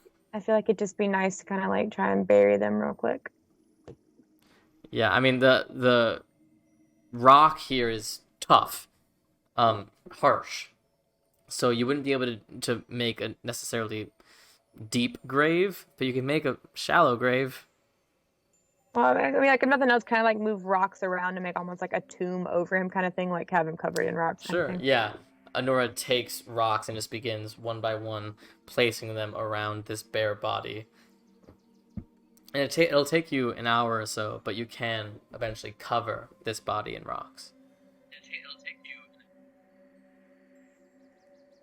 Alexios, you're back. Yeah. What if you pulled like, what if you did something from Aragon and just like superheated the rocks till they became glass, like crystal clear? Just fireball the rocks like 8 times will be good, you know. Lightning blast, fireball 'em. It'll be all right. We are not far now. Perhaps another day's journey.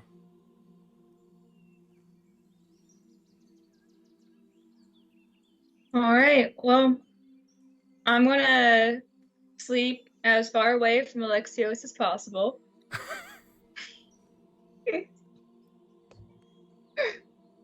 And I could take first watch. Okay. Does Everyone anyone have else a shovel? finds. Yeah. Do I have What's a that? shovel? Do I have a shovel? I Unless don't it's know in if I your have a shovel. inventory. Shit. Did you ever get a I chance don't to? think it is. Ever get a chance to what, Adagio? Summon Kai. Nope.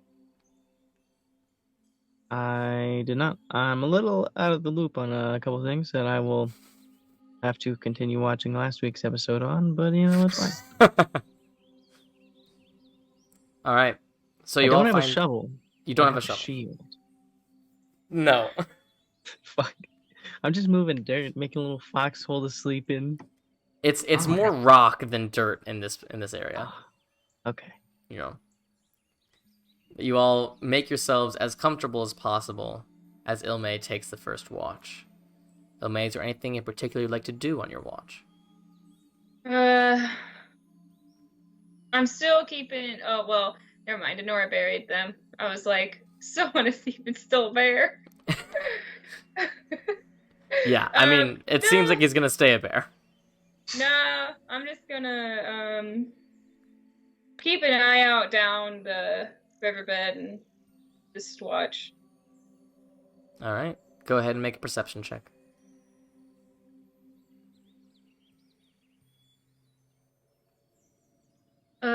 28. 28. Yeah, I mean, after these Goliaths, you are looking 360 degrees all the way around.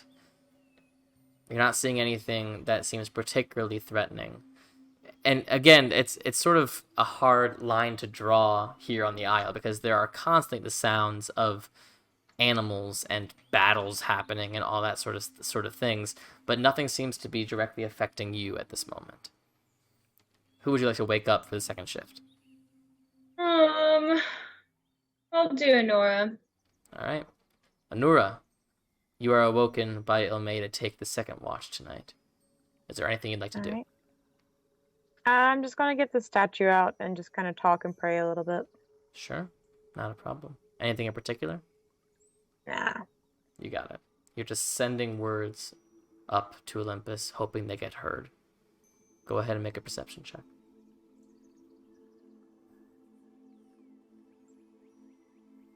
22. 22. You too hear the sounds of wildlife around you. Violent, aggressive, and one unmistakable sound of some sort of beast squealing its last breath. It's disturbing. It's natural, but it's disturbing nonetheless. Who would you like to wake for the final watch?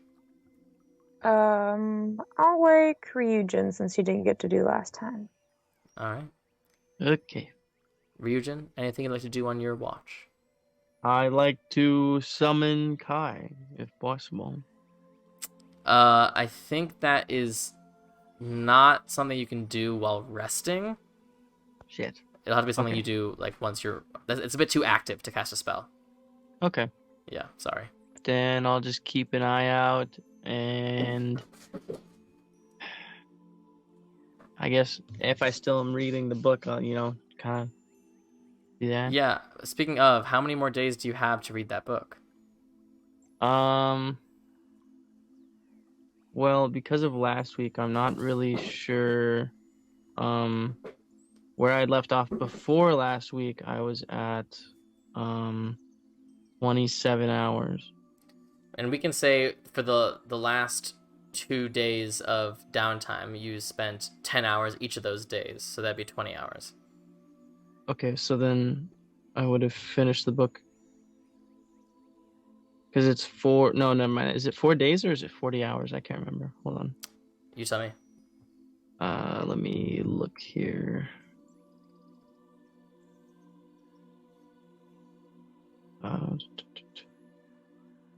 48 hours. Okay, so I literally have to read for 1 more hour. And then I'm done. Great. So you can absolutely Cool. finish the book on your watch. Dope. All right. So Big brain. yeah, you finish the book, and your brain feels exhausted as the sun begins to rise for what could be the final day of your journey before reaching your destination. And that's where we'll take our break tonight. Thank you guys for watching. We'll be back momentarily with a slightly smarter Ryujin. Stick around. We'll be right back. See you Still a soon. negative modifier though.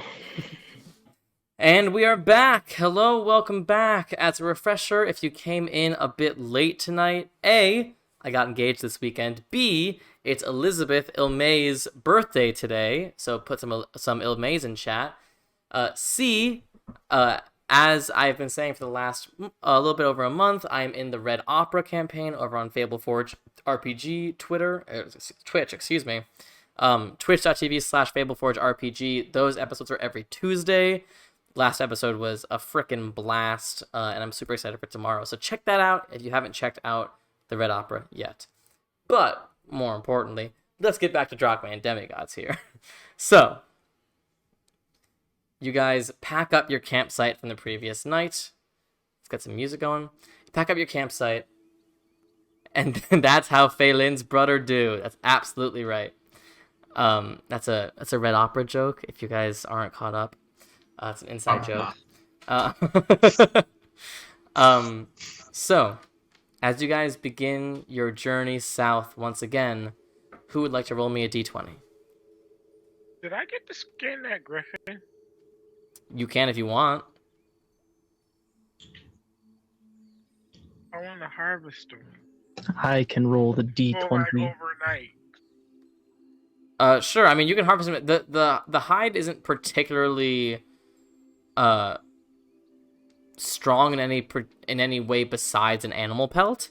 So you can skin it if you want. You can have a griffin pellet, but it doesn't have any sort of like special qualities like a bullet hide. Okay. It has big feathers. What color are these I feathers? just wanted it. They're grays and whites. I'll take like 3 white feathers and braid them into my hair. Sure, you got it. I will roll the die. Go ahead, Region. 19. 19. Oh, cool. I That's always what I need. I put stuff on these tables, and I'm always like, it'd be cool if they got that, and then it never happens. You know, like, there's a bunch of cool stuff on the ocean table as well that never got seen before. But this is one of the ones that I was like, I guess that'd be fucking cool if it happened. Cool, it happened. You all died. No, I'm kidding.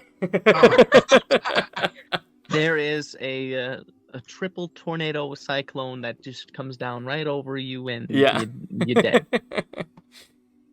So, you guys continue southward, and for the first time since this journey began, Alexios, you hear in your head, "This is looking somewhat familiar. It's different, but familiar." You guys keep walking. Ilmay, eventually you hear in the distance loud roars. Anything I've heard before? Make an intelligence check.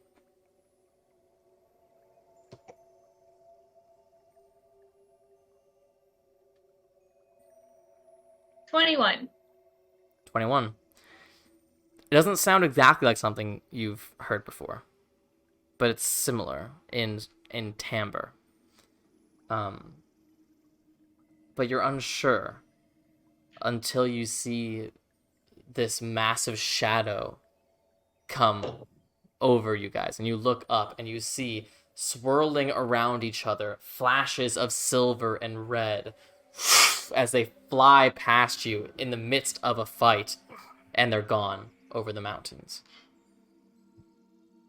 You guys saw that, right? Did we?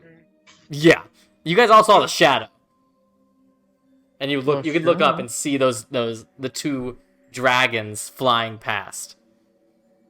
Kill them with fire. Firebomb. No, I'm just kidding. On I the don't know note if that would of do seeing anything to the red one. Can I go ahead and take a wild shape as a bloodhawk and keep flying ahead? Sure. The dragons are significantly faster than you. Well, I'm not flying after them, just like knowing that they're there, and now I need to start looking out ahead again. Sure, yeah. So you begin looking out as you see these dragons flying into the distance. And this is not like a beautiful flight. Like you can see they are gnawing at each other and thrashing at each other. And you see this fire breath shoot past and this ice breath shoot past and more fighting and clawing and fighting and clawing. And then it gets to a point where like you just see them as somewhat dark shapes in the distance. The sun is sort of blocking. You can't even really tell which one is which. They just look like dark, large shapes. But eventually, as you keep looking, go ahead and make a perception check as the Bloodhawk.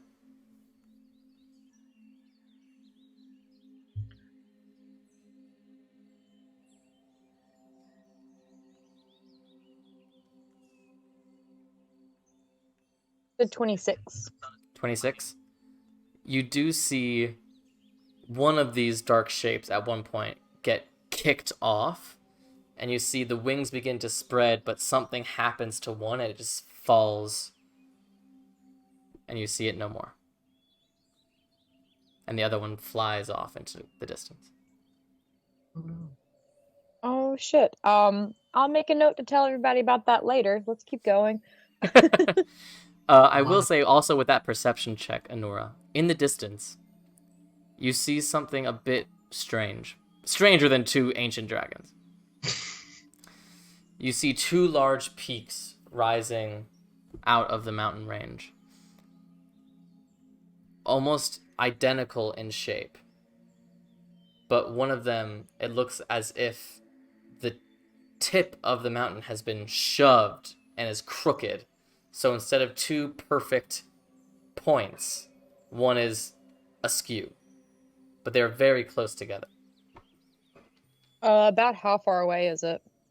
Probably about 8-10 hours journey, somewhere around there, depending on the difficulty of the terrain between you and that. Okay. I guess let's just keep going, and I'll try and make sure we're like flying I'll keep flying the correct way. So Sure. And Are now any of now us that you have a mapping out? clear... Huh? Are any of us mapping out where we're going? Like the trail we've taken? No one has been. Can I start? Well, You I can pull out a also, piece of parchment and I just also draw a with line. Mind can remember everything within the past month, right? Oh yeah, that's Yeah, fair. and you always know Okay. the direction you're going, yeah. Okay. Yeah. Yeah. So you guys follow a Noorhawk, and it's a much clearer route now that you have an actual destination that you were trying to reach.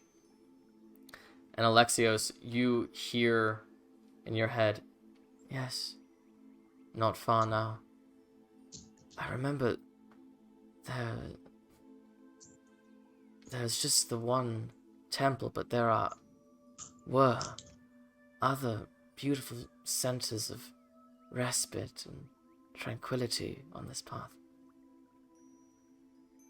They're all destroyed now, I assume. But maybe. And it seems like Them is just sort of thinking out loud in your head. And you guys continue onward. The sun rises, and the sun begins to crest. Can I have someone else roll a d20 for me?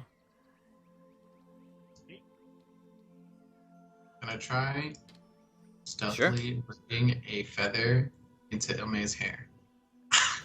As I walk by. Go ahead and make a sleight of hand check versus Ilme's passive perception. Yes. I feel like anyone who is currently holding or has held a link and it's spoken to them Plus while one. they had it in their possession was effectively Eddie Brock. For sure. Aw, man. That's a 9. Yeah. So you begin to put this feather in her hair, and Ilme, you immediately like, oh, fuck. And you just turn around and you see Adagio with the feather in his hand. What? We could be matching. If you really want to put one in, go for it. I'm gonna, as I'm braiding it into her hair, I'm just gonna be like, I'll be like, if I'm telling an audience, this is from a griffin. I saw her shoot down. It was like 60 feet in the air. She was like blinded with blood on one side. I saw her like trip and just like shoo straight in the heart. All right, who's So, rolling a d20 for me? I did. it's Alexis, right? What'd you get, Alexios? 13. 13. Okay. So, you guys continue onward, now with a direct path.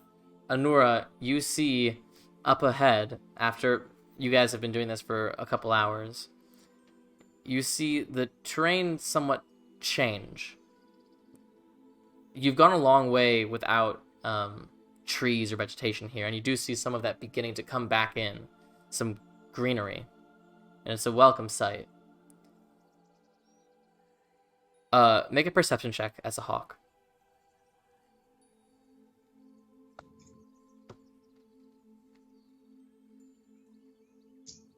Did I need to go ahead and mark off the second wild shape if I stay in hawk form? If you want to. So it's been more than 4 hours, and so if I stay in hawk form, I need to. At this point, since you've been a hawk, yeah, it's been more than 4 hours. Okay, cool. I just want to make sure before I marked it off. Yeah. 22. 22. What's curious about the vegetation that you're seeing is that it doesn't seem like it's just a general trend that, like, the mountains are becoming more green. It's more like the mountains are becoming more green, but only in one direction. And looking more closely at it, you can see that it's almost a path of greenery. And in fact, in the middle of this sort of green wave, you can see stepping stones. And looking a bit further, it looks like there's a small secluded hot spring or something. Some sort of respite. Can I go investigate the hot spring? You fly over. Go ahead and make an investigation check. Alright. I have to get back to the hawk because I don't remember what that is.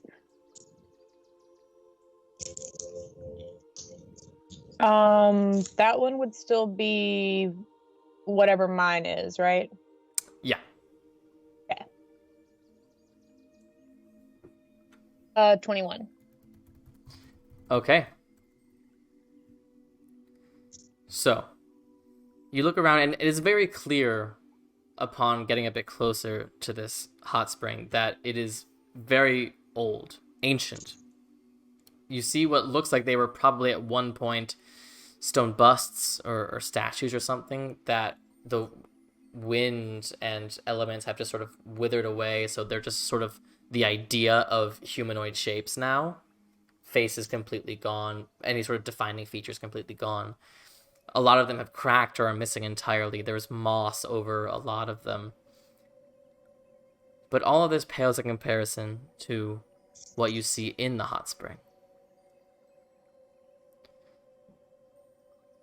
It doesn't seem to notice you. It seems to be distracted or something. But sitting in this hot spring is an enormous silver dragon, licking a wound on its wing.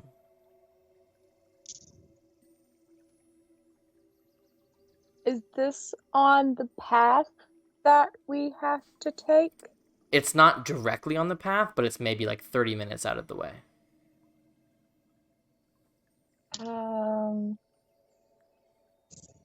Does it seem like it's here often? Like, can I tell, you know what I mean?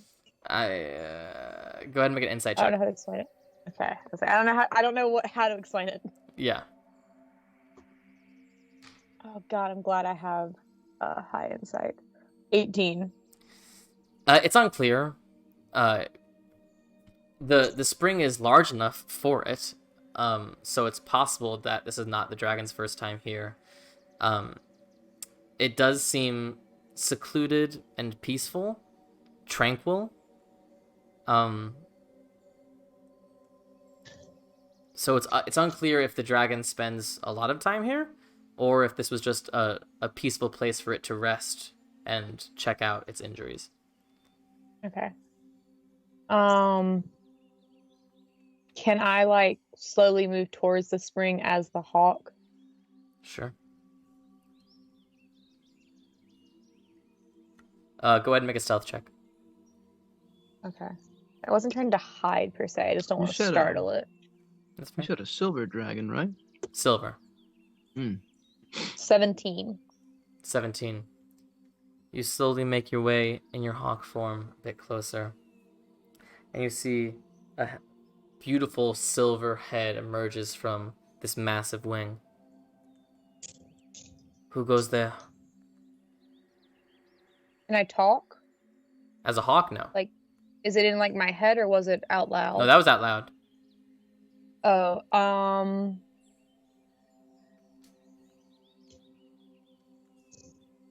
can I move a little bit closer as the hawk? Sure. Or can they talk to it in hawk form, like as a hawk? Just squeak? Bird? No. The dragon sort of readjusts itself, and you see the ripples begin to pass through, and it just sort of raises its head. You are no ordinary bird. I'm gonna come towards the edge of the spring slowly, and as I get to the edge of the spring, I'm going to drop my wild shape and kind of like have my hands up, like I'm not trying to no harm kind of thing. It barely even flinches as you revert to your tiefling form. It just stares at you. Sorry, I didn't mean to disturb you. I saw the hot spring and the greenery, and it was kind of called to me a little bit. It feels more natural to me than the rest of the surroundings here. This is a small pocket of what this land used to be. It is dangerous for you to be here, child.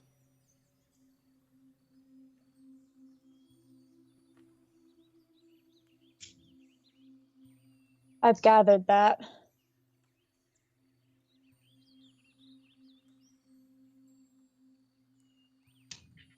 These are dangerous wilderness. A person like you could use friends to keep yourself safe. I have some friends a little ways back. I was, trying to make sure nothing bad was going to happen, and I saw the spring, and I wanted to see if it was like, a place we could stop for a bit and rest. Its Give head myself some time lowers and to just meditate. sort of swivels. Your friends are not near. Your How far back are friends they, could not Sammy? save you if I decided to have a snack. How far back is the party? 30 minutes away. Oh shit! I didn't realize I was that far ahead as the hawk. Jesus. You didn't tell them where you were going. That's true. I just didn't realize how far back. Oh, that's right. They're still on the path. Okay, cool. This makes more sense now. Sorry. Like flying off in a different direction. Yeah, but the hawk goes way faster than you guys. Yeah. Even if you guys follow, true. it'll still be at least 20 minutes. How fast is the hawk with 60 dash? feet. With dash is 120. 120. So I have 80 plus another 40 is 120 if I use my bonus action to dash as well. Right? I Would dash, you? bonus action dash. Well, if they don't return within a couple minutes, I would let the party know I am booking it to try and find them. I Okay. would have suggested we travel in that direction if we saw, I guess, a dragon or two dragons go in that direction. And they I mean, that was hours ago. That's not the. Yeah. I mean, that wasn't the direction we were thinking of anyway. Okay. I mean, you could have. I mean, like in theory, you could have started following when I flew away, but I. Yeah, that's not the case. Well, because normally they're just flying and we can constantly see them, right? Yeah, I mean, either way, even if Ilmei took off after a few minutes when she didn't see you anymore, it's still going to be at least several minutes, and Anura has no idea where their party is. Yeah. Okay, well, I'm just because like if they did something weird, I would definitely follow if they don't return. Sure. Read stupid, not weird. Give me 1 second. Sorry, I gotta plug in my laptop before it dies. And I can't find my charger. It's fine, it'll be fine for a couple minutes. I guess I'll look back up at the dragon. I know one of them could catch up to me fairly quickly. Knowing her, she's a little paranoid about me going off on my own anyway. But I mean you no harm. In theory, yes, if you wanted to have a snack, I couldn't stop you. May I give you some advice, Anura? How the fuck did you know my name? He doesn't respond.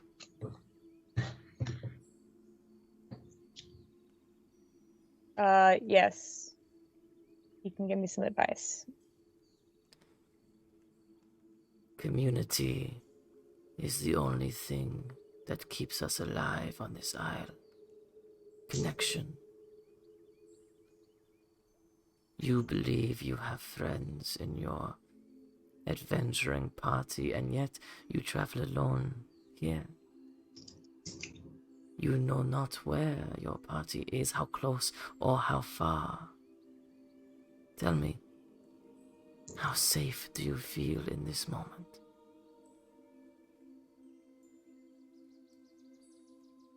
Not too safe.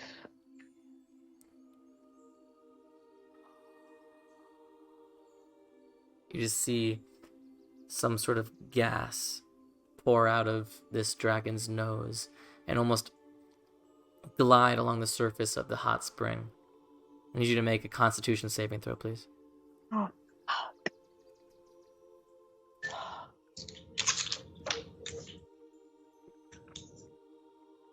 it's a 15. 15. You feel this gas enter your lungs, and immediately your body begins to seize, and you feel your muscles clench, and you find yourself unable to move. And the dragon disappears at you.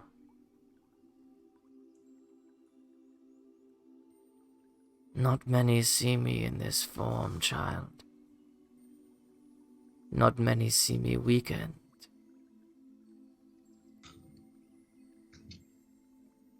Do you deserve this honor? There are people that have followed me for centuries who have not seen me like this.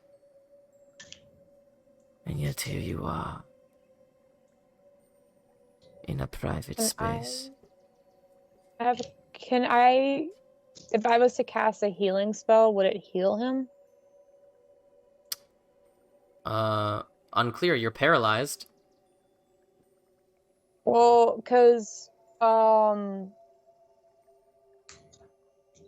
Vitality is just fully verbal. You can't speak. I can't speak? When you're paralyzed, you cannot move or speak. You are considered incapacitated. You automatically fail strength and dex saving throws, and attacks against you have advantage. And any melee attack against you is a critical. I can't even fucking answer him then. He's just talking.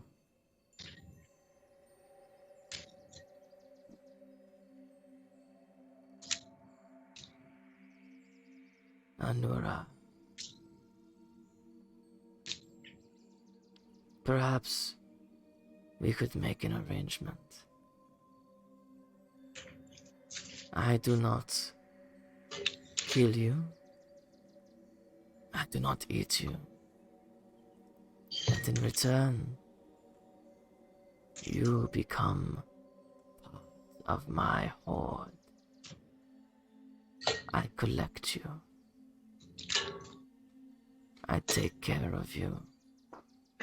I treasure you. I keep you safe from Achdak. Make another Constitution saving throw. 21 Can I just ask, what's your con save modifier? +2. Okay, so it's impossible for you to succeed on this save. Oh no! So you're gonna be paralyzed for a Wait. minute. Wait, I didn't roll Cosmic Omen, so I might be able to add to it. Go ahead. Okay, so it is even, so I can add to it. Use my reaction, so it adds 5 to it, so it puts it at 26. 26 does succeed, so you feel your muscles relax once more, and you do have your ability to speak. At this point, now that he starts speaking, I'm going to cast Aura of Vitality and see if it starts healing him. Okay. It flashes out a wing, and you see a scorch mark in one of the wings. And the Aura of Vitality does slowly begin to patch the skin together. And she just looks at it.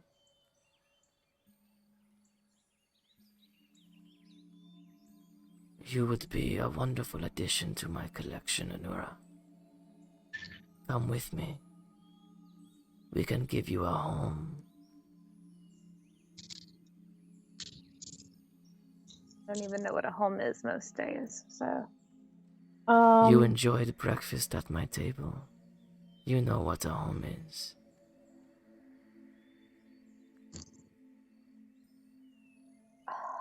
I'd love to say yes and just be done with what's been set out in front of me. But I'm not sure that I can. And why is that? A lot of stuff is happening, and somehow I've been dragged in the middle of helping prevent, or just, I don't know how to explain it.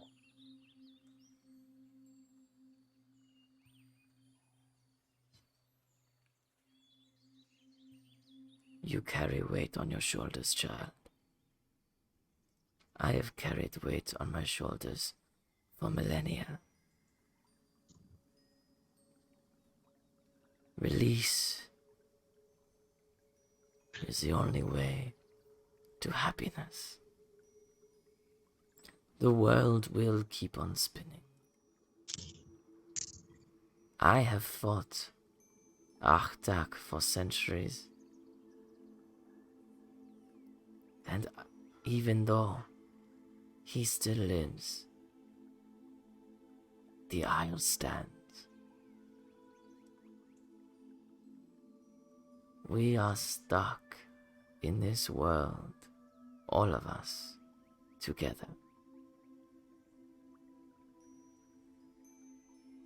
So let us enjoy it.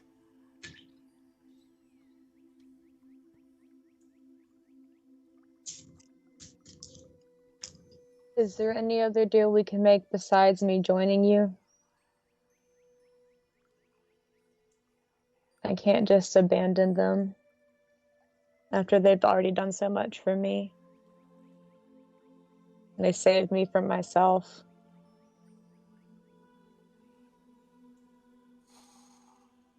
It blows off into the distance, and this cold breath begins to almost solidify in the air, and it takes one enormous talon and just sort of pierces this cloud and emerges with something. Some sort of beautiful, ornate longbow. Many of my brethren enjoy baubles. They hoard gold and shiny things. I am far more interested in stories, in people. But that does not mean I am not capable of giving gifts. This bow, it is infused with my own energy. But it is only for members of my horde. So if you are not interested, well... And the boat is shatters into ice. I am not here to bargain, child. I am grateful for the help you have given me on this day. Leave me.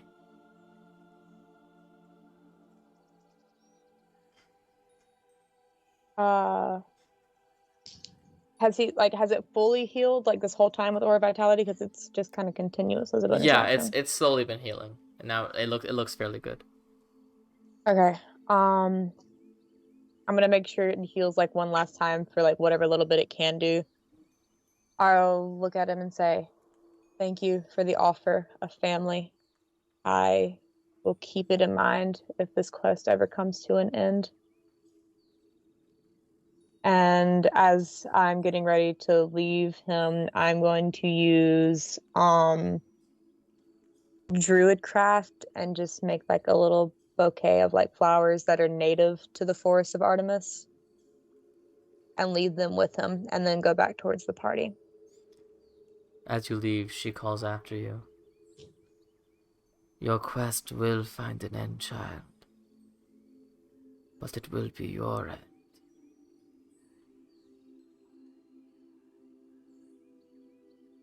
But she doesn't stop you. Can I turn around and walk backwards and be like, what do you mean the quest will be my end? I have chosen to spend my life with mortals of this world. And only one thing is constant. When mortals are involved with the plans of the gods, the mortal always dies. Rather sooner or later, only death is inevitable.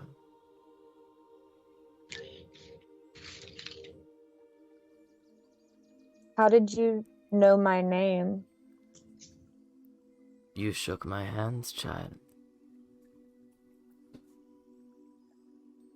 You told me your name, gave it to me as a gift that I treasure. What else do you know?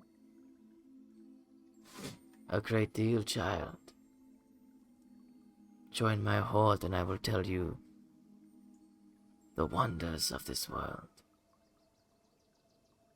If I join, do I have to stay here? Not here. I would take you to my people, and you would be in my service. Part of my collection. I would ask for your story, and I would tell you mine. I'd love to accept, but I don't even know my own story. That's the problem. Perhaps I have answers for you.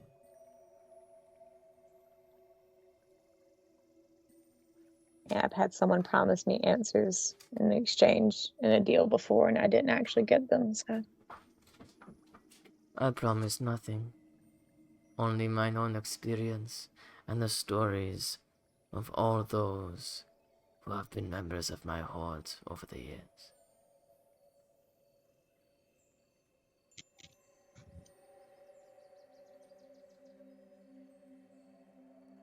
I thank you for your offer, but I want to find my own story before I settle and leave.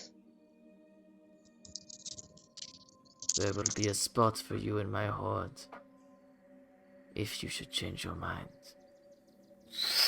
And these enormous wings extend. You get splashed with water as this dragon takes off. The left wing a bit weak, but slowly finding its strength once again. and flying Can I off. shout in Titanic, thank you? And then can I, what was her name? Because I think it's her, Ashara, and see if I'm right. You hear in your head, in this form, I am called Zenfieg. And then I'll say, then thank you, Zinfieg. Ilme, you are running up and you see this silver dragon take off. And you turn and you see Anora.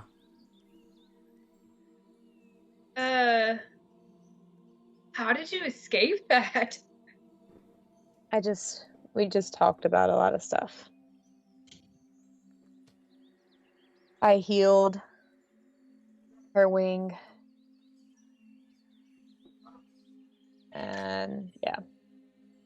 It's all good though. Okay, well, we were worried. You didn't come back. Yeah, I couldn't just exactly run away. That would have probably ended bad. Okay. Well, we gotta get back. Yeah, let's go. Alright, you guys eventually meet back up with the rest of your party, who are also on the way to find you. Alexios, you're muted. If we see the dragon, I just yell like I'm chasing the storm. Like, what? Probably doesn't.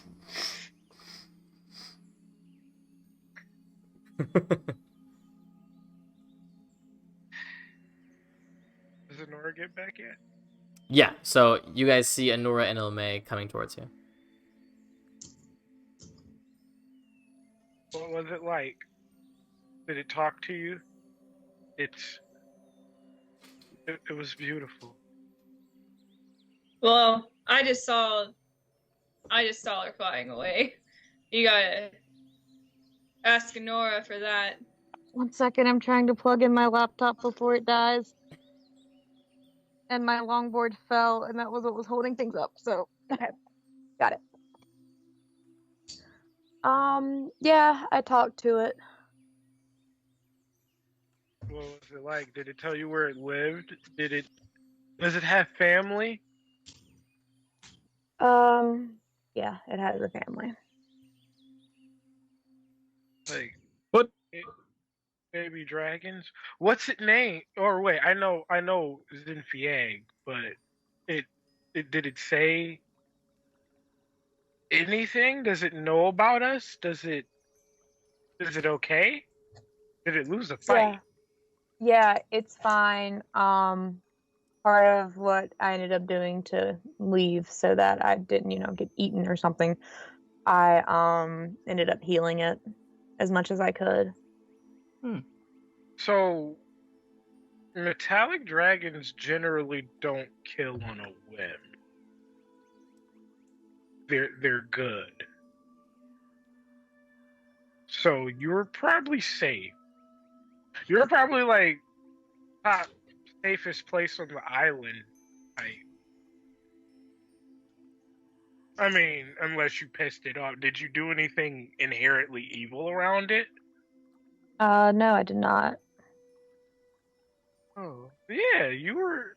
I mean, did it say anything? Did it have like a premonition? Dragons aren't. You don't just meet a dragon and nothing amazing just doesn't happen. Are you holding out? Not really. Like, you're talking about premonitions and stuff like that. I don't know. I just know amazing things happen with dragons around. All she said was that she knows how we talked about stories and people that she's known and her family, their stories. And I said I wanted to find the end of my story, find out the rest of my story. And she goes, she told me, I know how it ends. Mortals involved with gods always ends with the mortals dead. Well, Does it live that's near probably here? accurate. I mean, I'm assuming so, considering it's always fighting around here, but I don't know where it lives. No. We could grapple it if we can catch it. I don't Why think would we catching it catch a silver dragon? is. I mean, I like, don't think grapple catching its it's worth foot doing it. and just, like, be there for the ride, you know? I think we. I don't we think that's should just actually a leave good it. idea. I'm just kind of, like, spitballing a dumb idea that sounds, like, interesting. Okay? I Yeah, promise. I think we should just leave her. She has a family. She takes care of them and herself. She offered me a place with them, and I turned her down. So it offered you a place, but you don't know where the place is? She didn't say. She just said she would take me to her people. Silver dragons? I'm assuming it's not silver dragons because she said, like, of the people who have joined her before. So, like, other people, not just dragons. So...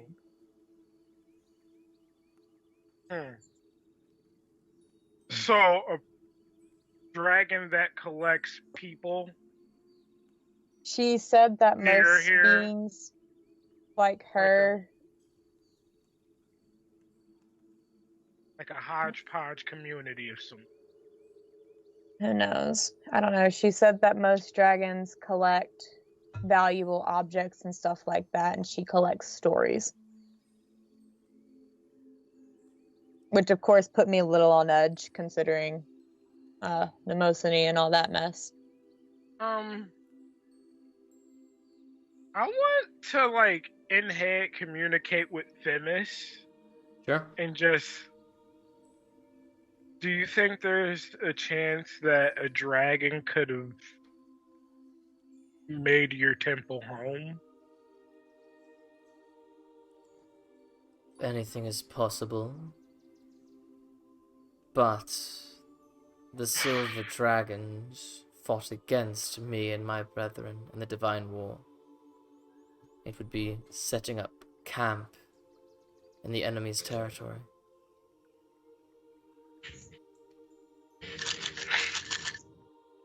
And I mean, I thought you were before, or the war was before dragons. Correct. The war created the dragons. So that's to say, if we were to actually see this silver dragon, it would count you as an enemy. Perhaps it is not the silver dragon that fought against me and my brethren, but perhaps it has learned the old ways.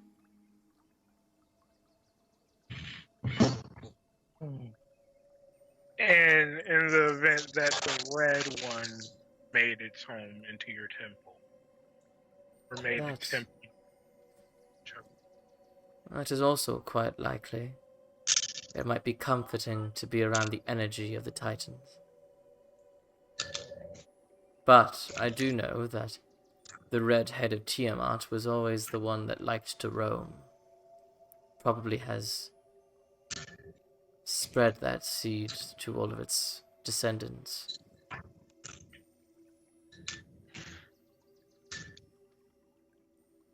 Fair. And just a random question that's been in the back of my head. Are there any other Titans who are as neutral as you? Well, I would say there are Titans that are more neutral than I. Titans that were neutral in the war itself.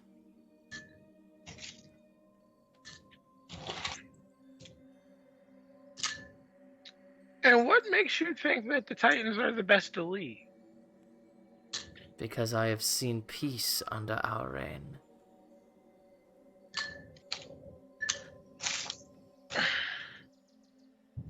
Peace like what? I forgive me, but every other Titan that I've met, they aren't as what's the word? Kind.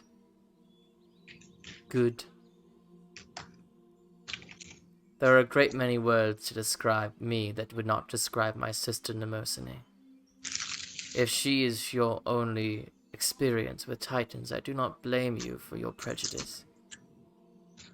Oceanus also tried to drown Ryujin?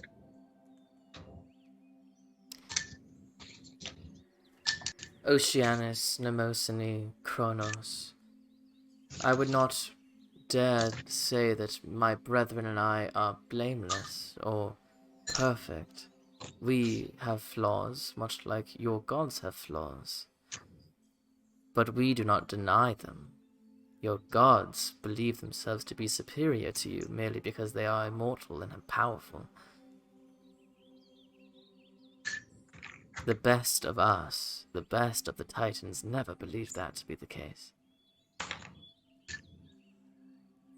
But just like the god Ares is destructive in nature and loves bloodshed and gore and destroying things that are beautiful, so too are there dark members of my own family. That does not mean all of us are evil or dark. All families have their blemishes. But as a unit, as a core, we worked as a group to create prosperity for the peoples of Gaia.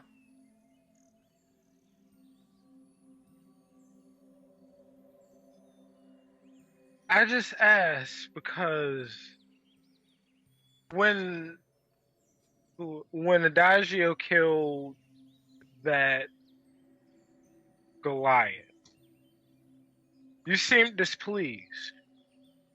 I was.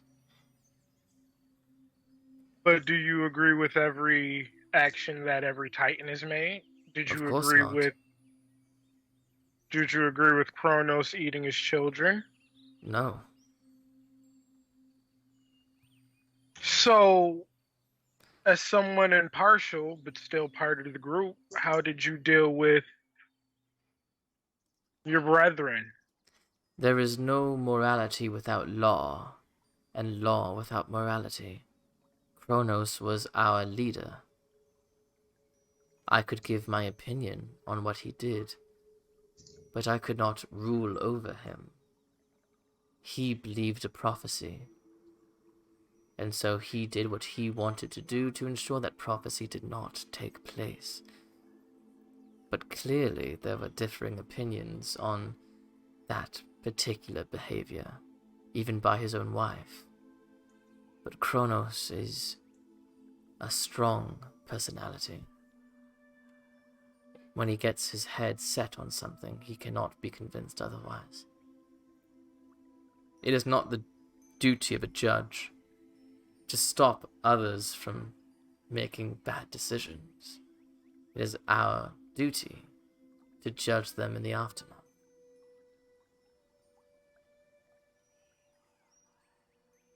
That's a confusing concept. Because if something bad happens and you're a judge and you didn't say anything against it, aren't you in some weird way the cause? Are you not listening to me, child? Many of us spoke up against Kronos devouring his children. I was one of them. Rhea, famously, another. Merely because you have not heard of this in your history books and your oral poems does not mean it did not happen. But your gods have a vested interest in ensuring that there is no gray area in the Titans. If your people knew that there were those of us that tried to stop him, that tried to prevent the war that would be the end of us, then where would your gods be?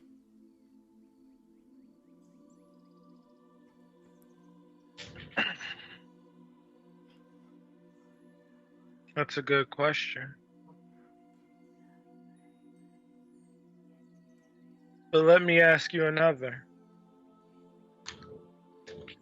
In all the years and centuries that you've been locked up, if you get free, where do you think Kronos' head is going to be?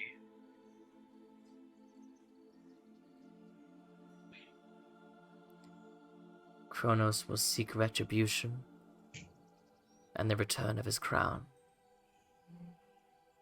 But his retribution is directed towards your gods, not to the peoples of Gaia. And it would be our duty to ensure that the people of Gaia do not become casualties of war in a battle that has nothing to do with them.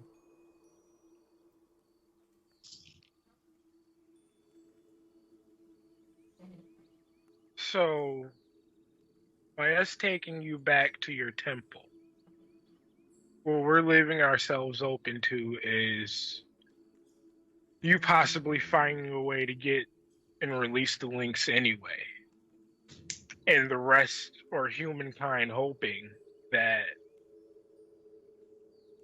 you and Rhea can convince Kronos not to kill us all? I do not have the power to release myself or my brethren from our chains. I can merely locate them if they are on this plane of existence. Not you physically, but someone can. It's a possibility. Correct. Kronos, What I'm saying, he does not have a desire to kill all of you. His focus is on the gods, the usurpers.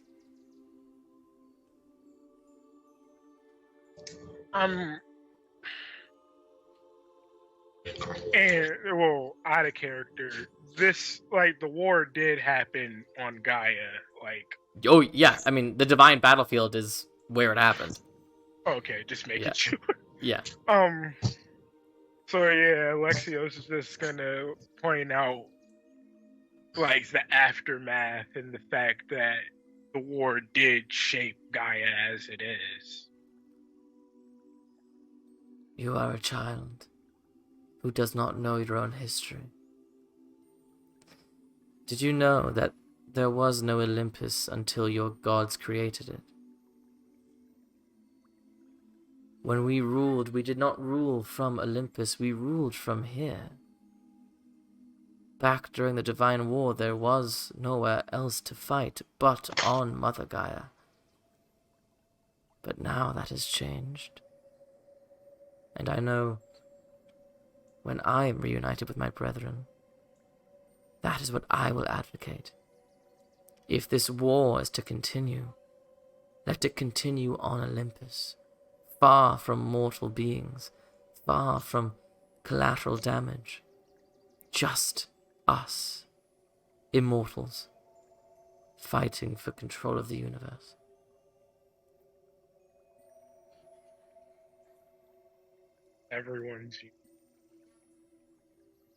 Everyone's universe.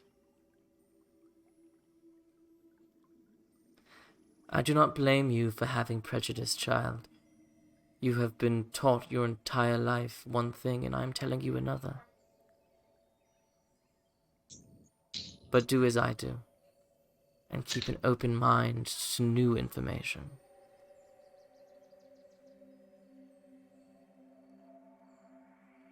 The thing that bothers me is how hard it is to get to this information. How am I supposed to judge, or how are we supposed to judge impartially while we're on this quest if there's a bunch of bits and pieces that we don't know? What is it that you don't know? Well,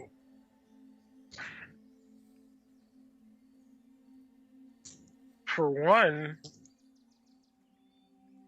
Besides you and Rhea, who were the ones who were initially against Kronos when, you know, acting against our god? Tethys was always a kind soul. Perhaps that was the reason she was spared from the Lynx. There are other minor titans that, when the time came, chose to side with the gods. And then, of course, there was Hecate, who became a god herself.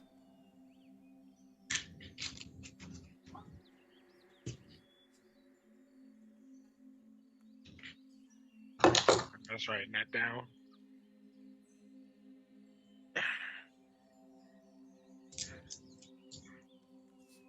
Uh,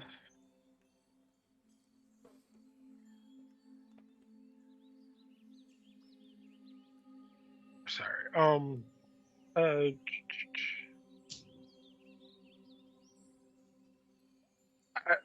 Now, out of character, we do know it was Kate who provided the spell that locked the links up. Yeah, it was essentially a joint effort between Hecate and Hephaestus that were both working on the creation of these items, yeah.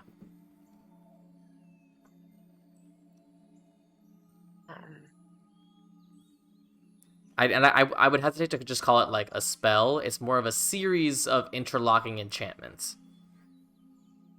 Extremely complicated, something that only a god could really understand. Okay.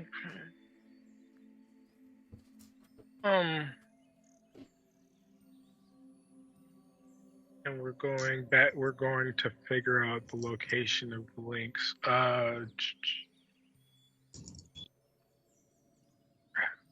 We had a whole bunch of questions last week, but I completely forgot what they were. And I assume you guys are continuing to move as you're doing this, by the way. Yeah. Yeah.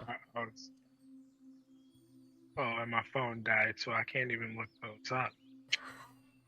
This is great. I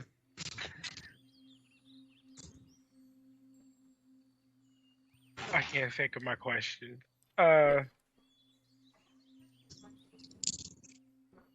Yeah, I'm going. That's fine. That's totally fine. She goes, the answers to your questions may arrive soon. We're almost there. And you look and you see towering above you these two nearly twin mountains, one with a crooked top.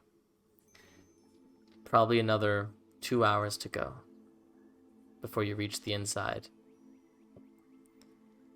But you see something large, round, in the middle of this path you guys are following.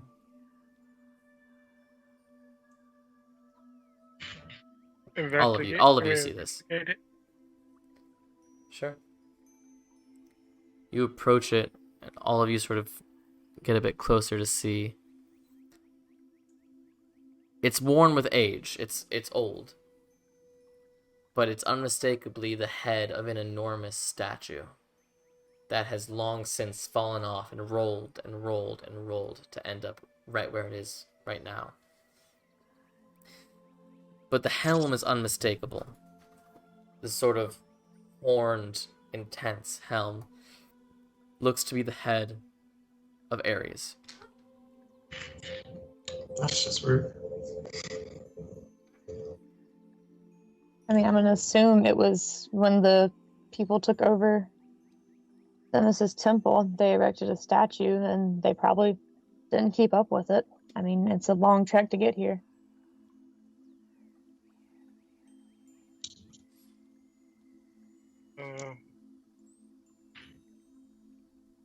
Is there anything else around? Is there anything like special about the head? Can I examine it? Make an investigation check.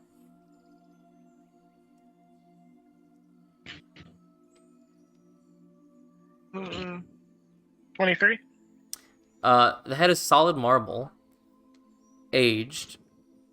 It does look like the neck was severed by force, not by age.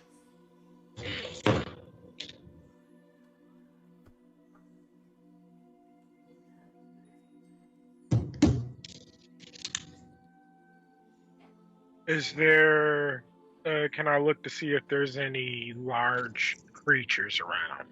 Make a perception check. I yelled at everybody. It looks like it was broken, not sliced or eroded. And you said perception? Mm-hmm. 19. 19. I mean, it doesn't look like. I mean, there are always like birds flying or whatever, but it doesn't look like there's anything large enough to have done this nearby. And it does look like it is, by the ground around it, it looks like this head has been here for quite a while.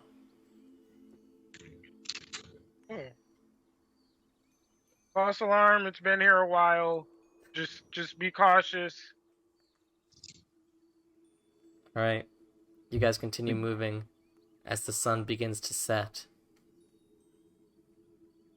And you climb upward and upward towards these mountains, towards the space in between them. And Alexios, you can almost feel Themis' energy pulling you guys forward and forward and forward. And then you come to a clearing right between these two mountains. You see stones set up in concentric semicircles. At the center is this rather small stone building, ancient, covered in moss and cracks and in disrepair. And on either side of this building, you see what was probably at one point part of that same marble statue of which you saw the head, but are now just two ankles and feet made of marble on either side. And there's just a single door into this building, and is otherwise completely still.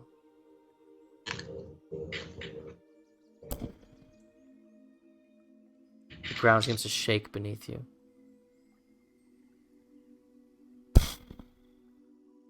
It shakes again. And you all hear Themis out loud. We're here. But something is down there. And that's where we'll pick up next week. Oh man. It's a bit of a shorter episode today, but I know people have places to be super early tomorrow morning, so I want to be conscious of that. So, we will come in to the Temple of Themis next week here on Drachmae and Demigods. We're glad to be back. Ilme, happy birthday. Woot woot. Woot woot. Everyone go wish Elizabeth a happy birthday. Thank you guys so much for joining us. This episode will be up on Friday on YouTube, and Red Opera tomorrow on Fable Forge RPG. We'll see you there. Guys, say goodbye. Bye, guys. Bye.